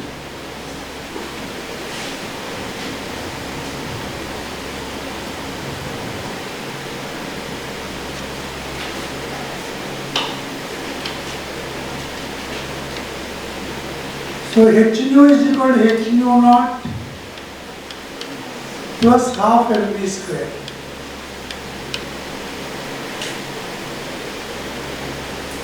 H nu naught they are asking minimum energy is equal to h nu minus half mv square. H nu is given half mv square, everything is given. Substitute the values and find h nu naught. I will give the answer, later verify. 3.4 into 10 power minus 19. 3.4 into 10 power minus 19 joules. This is the answer.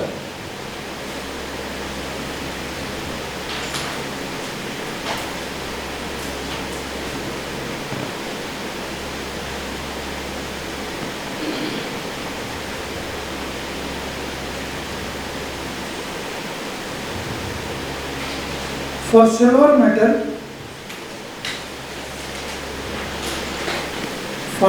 metal,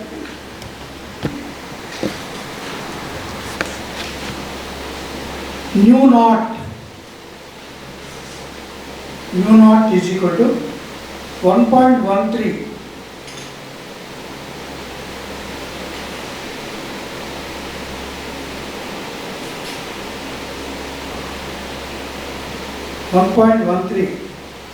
into 10 power 17 second inverse.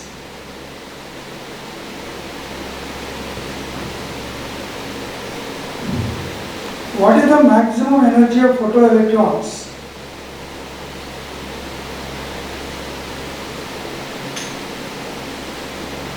What is the maximum energy of photoelectrons produced by shining UV light of wavelength UV light of wavelength 1.5 nanometers 1.5 nanometers on the metal surface.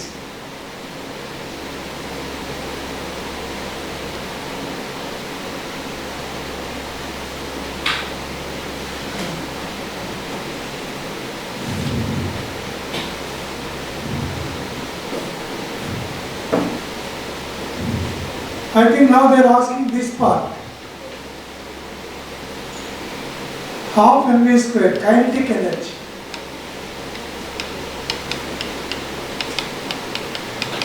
Is equal to h nu minus h nu naught. That is equal to hc by lambda minus h nu naught. Now lambda is given.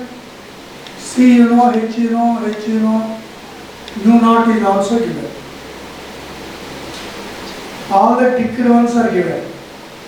Substitute the values and find the half mv square. That is Ke.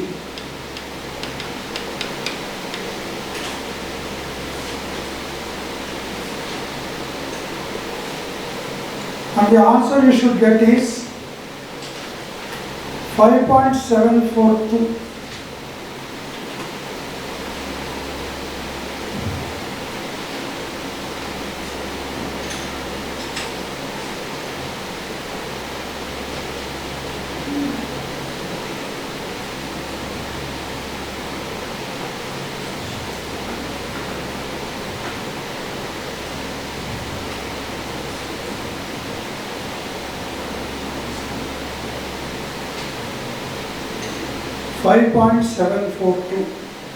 into 10 power minus 17.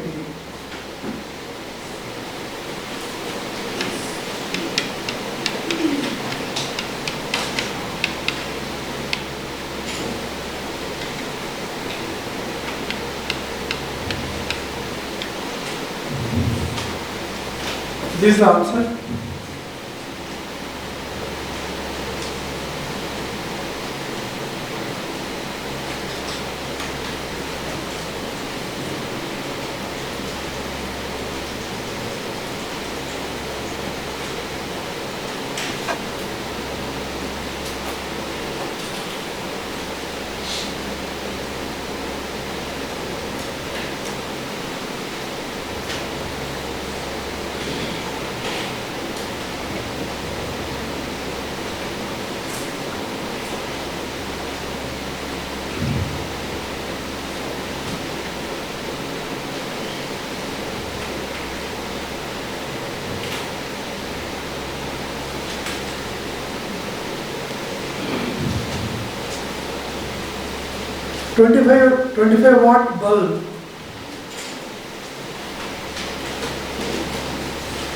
Twenty-five watt bulb emits yellow light of wavelength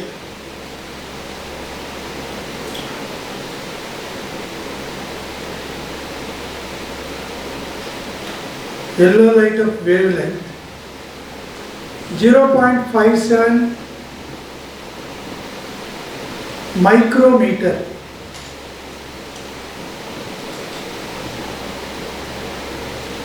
(0.57 micrometer)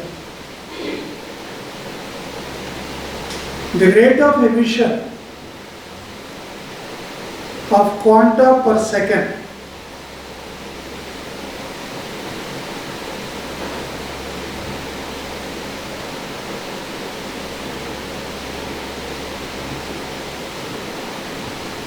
the rate of emission of quanta per second will be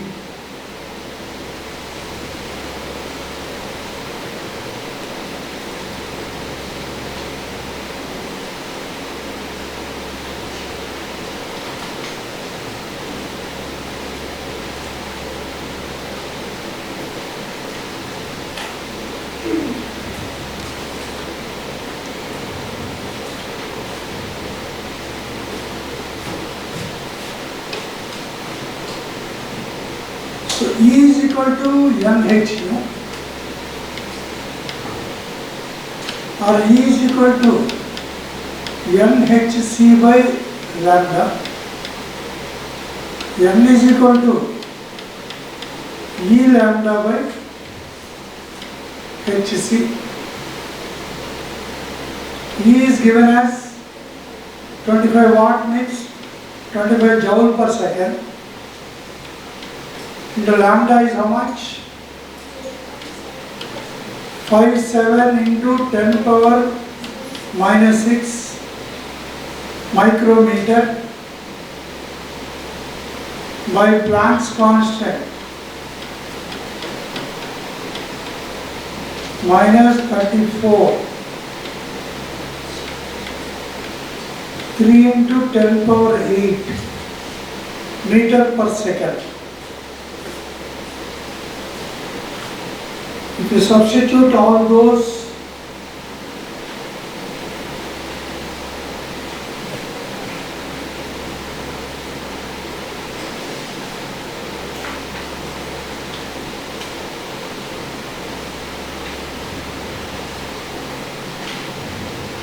.18 into 10 power 19, 7.18.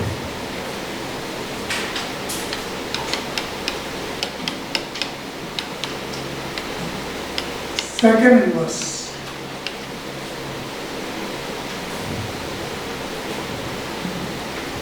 Next question.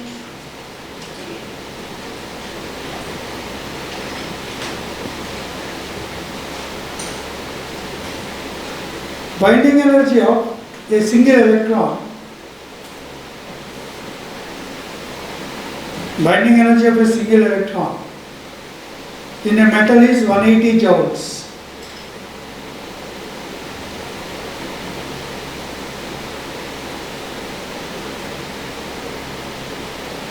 The threshold frequency of the metal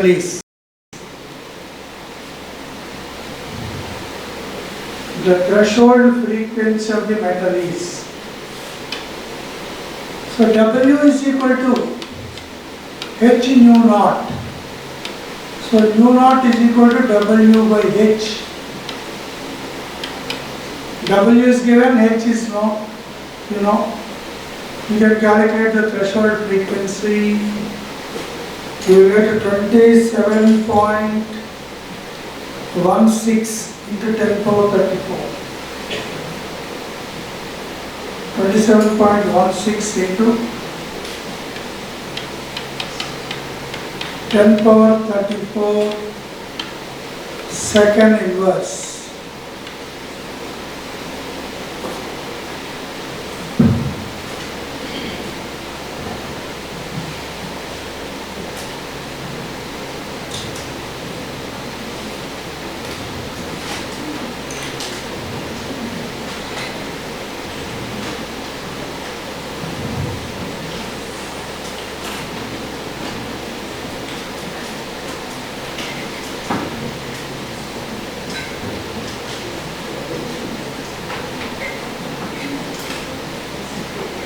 The stopping potential of iron is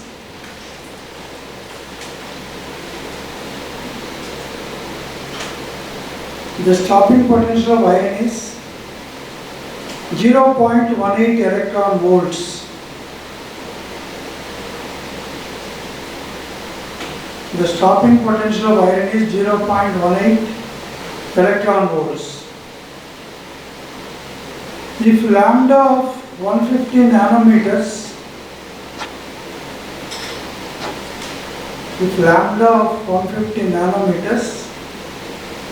strikes the plate, the threshold energy is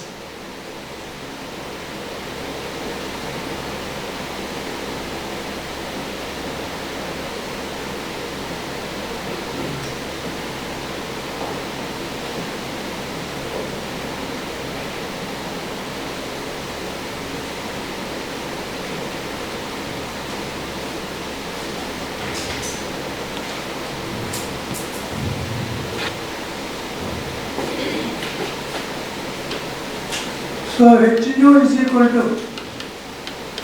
W plus K or H nu is HC by lambda is equal to W plus K is nothing but EV naught. Now what they are asking? W they are asking. HC by lambda minus EV naught. EV naught value is given already. That is stopping potential.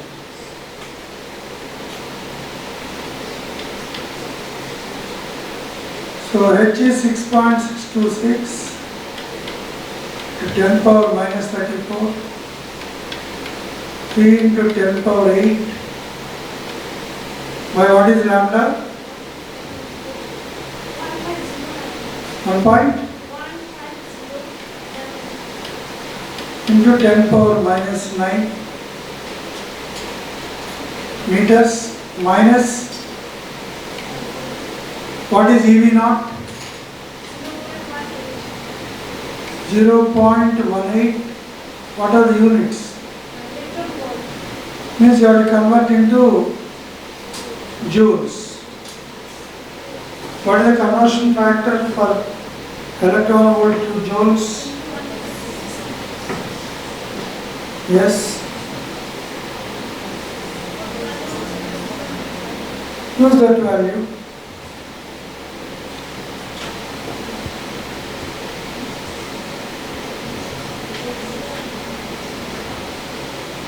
One 1.60 into 10 power minus 19.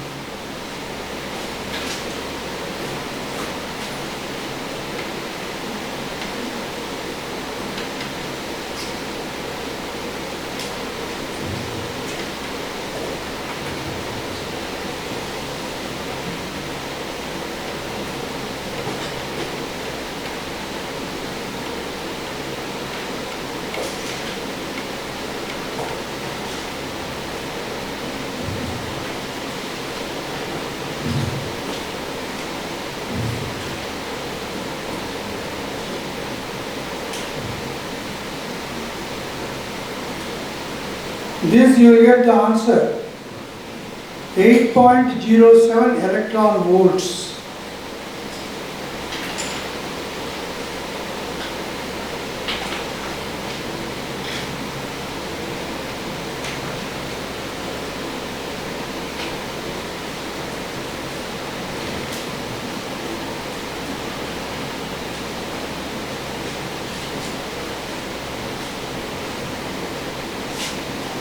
Eight point 07 electron volts. Next question.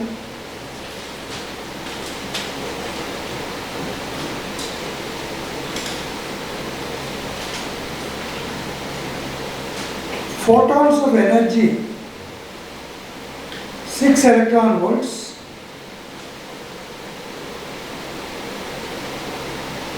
Photons of energy 6 electron volts are incident on potassium metal surface.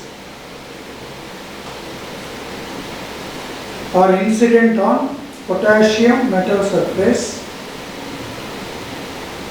with a work function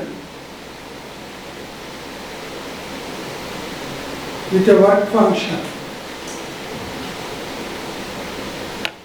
2.1 electron volts.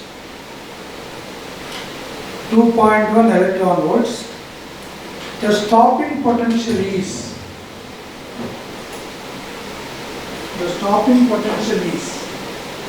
both are in electron volts, no need of conversion, too fast.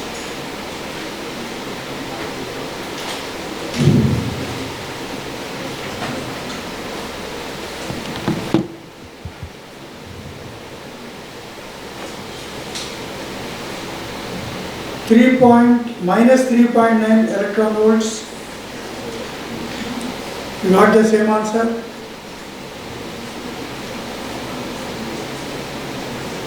Ke is equal to h nu minus W naught. Ke is nothing but stopping potential. Ke is equal to h nu minus W naught. Or W, whatever it is, 6 minus 2.1.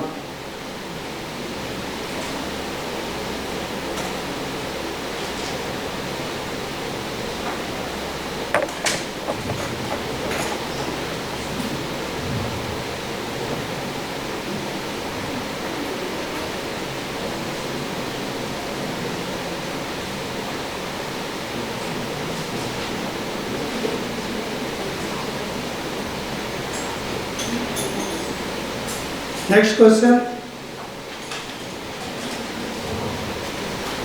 Threshold energy of a metal. Threshold energy of a metal is 1.11 into 10 power 16 heads.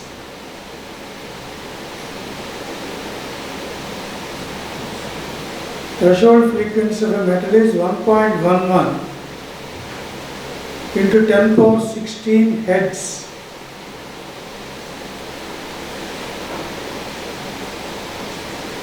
What is the maximum Ke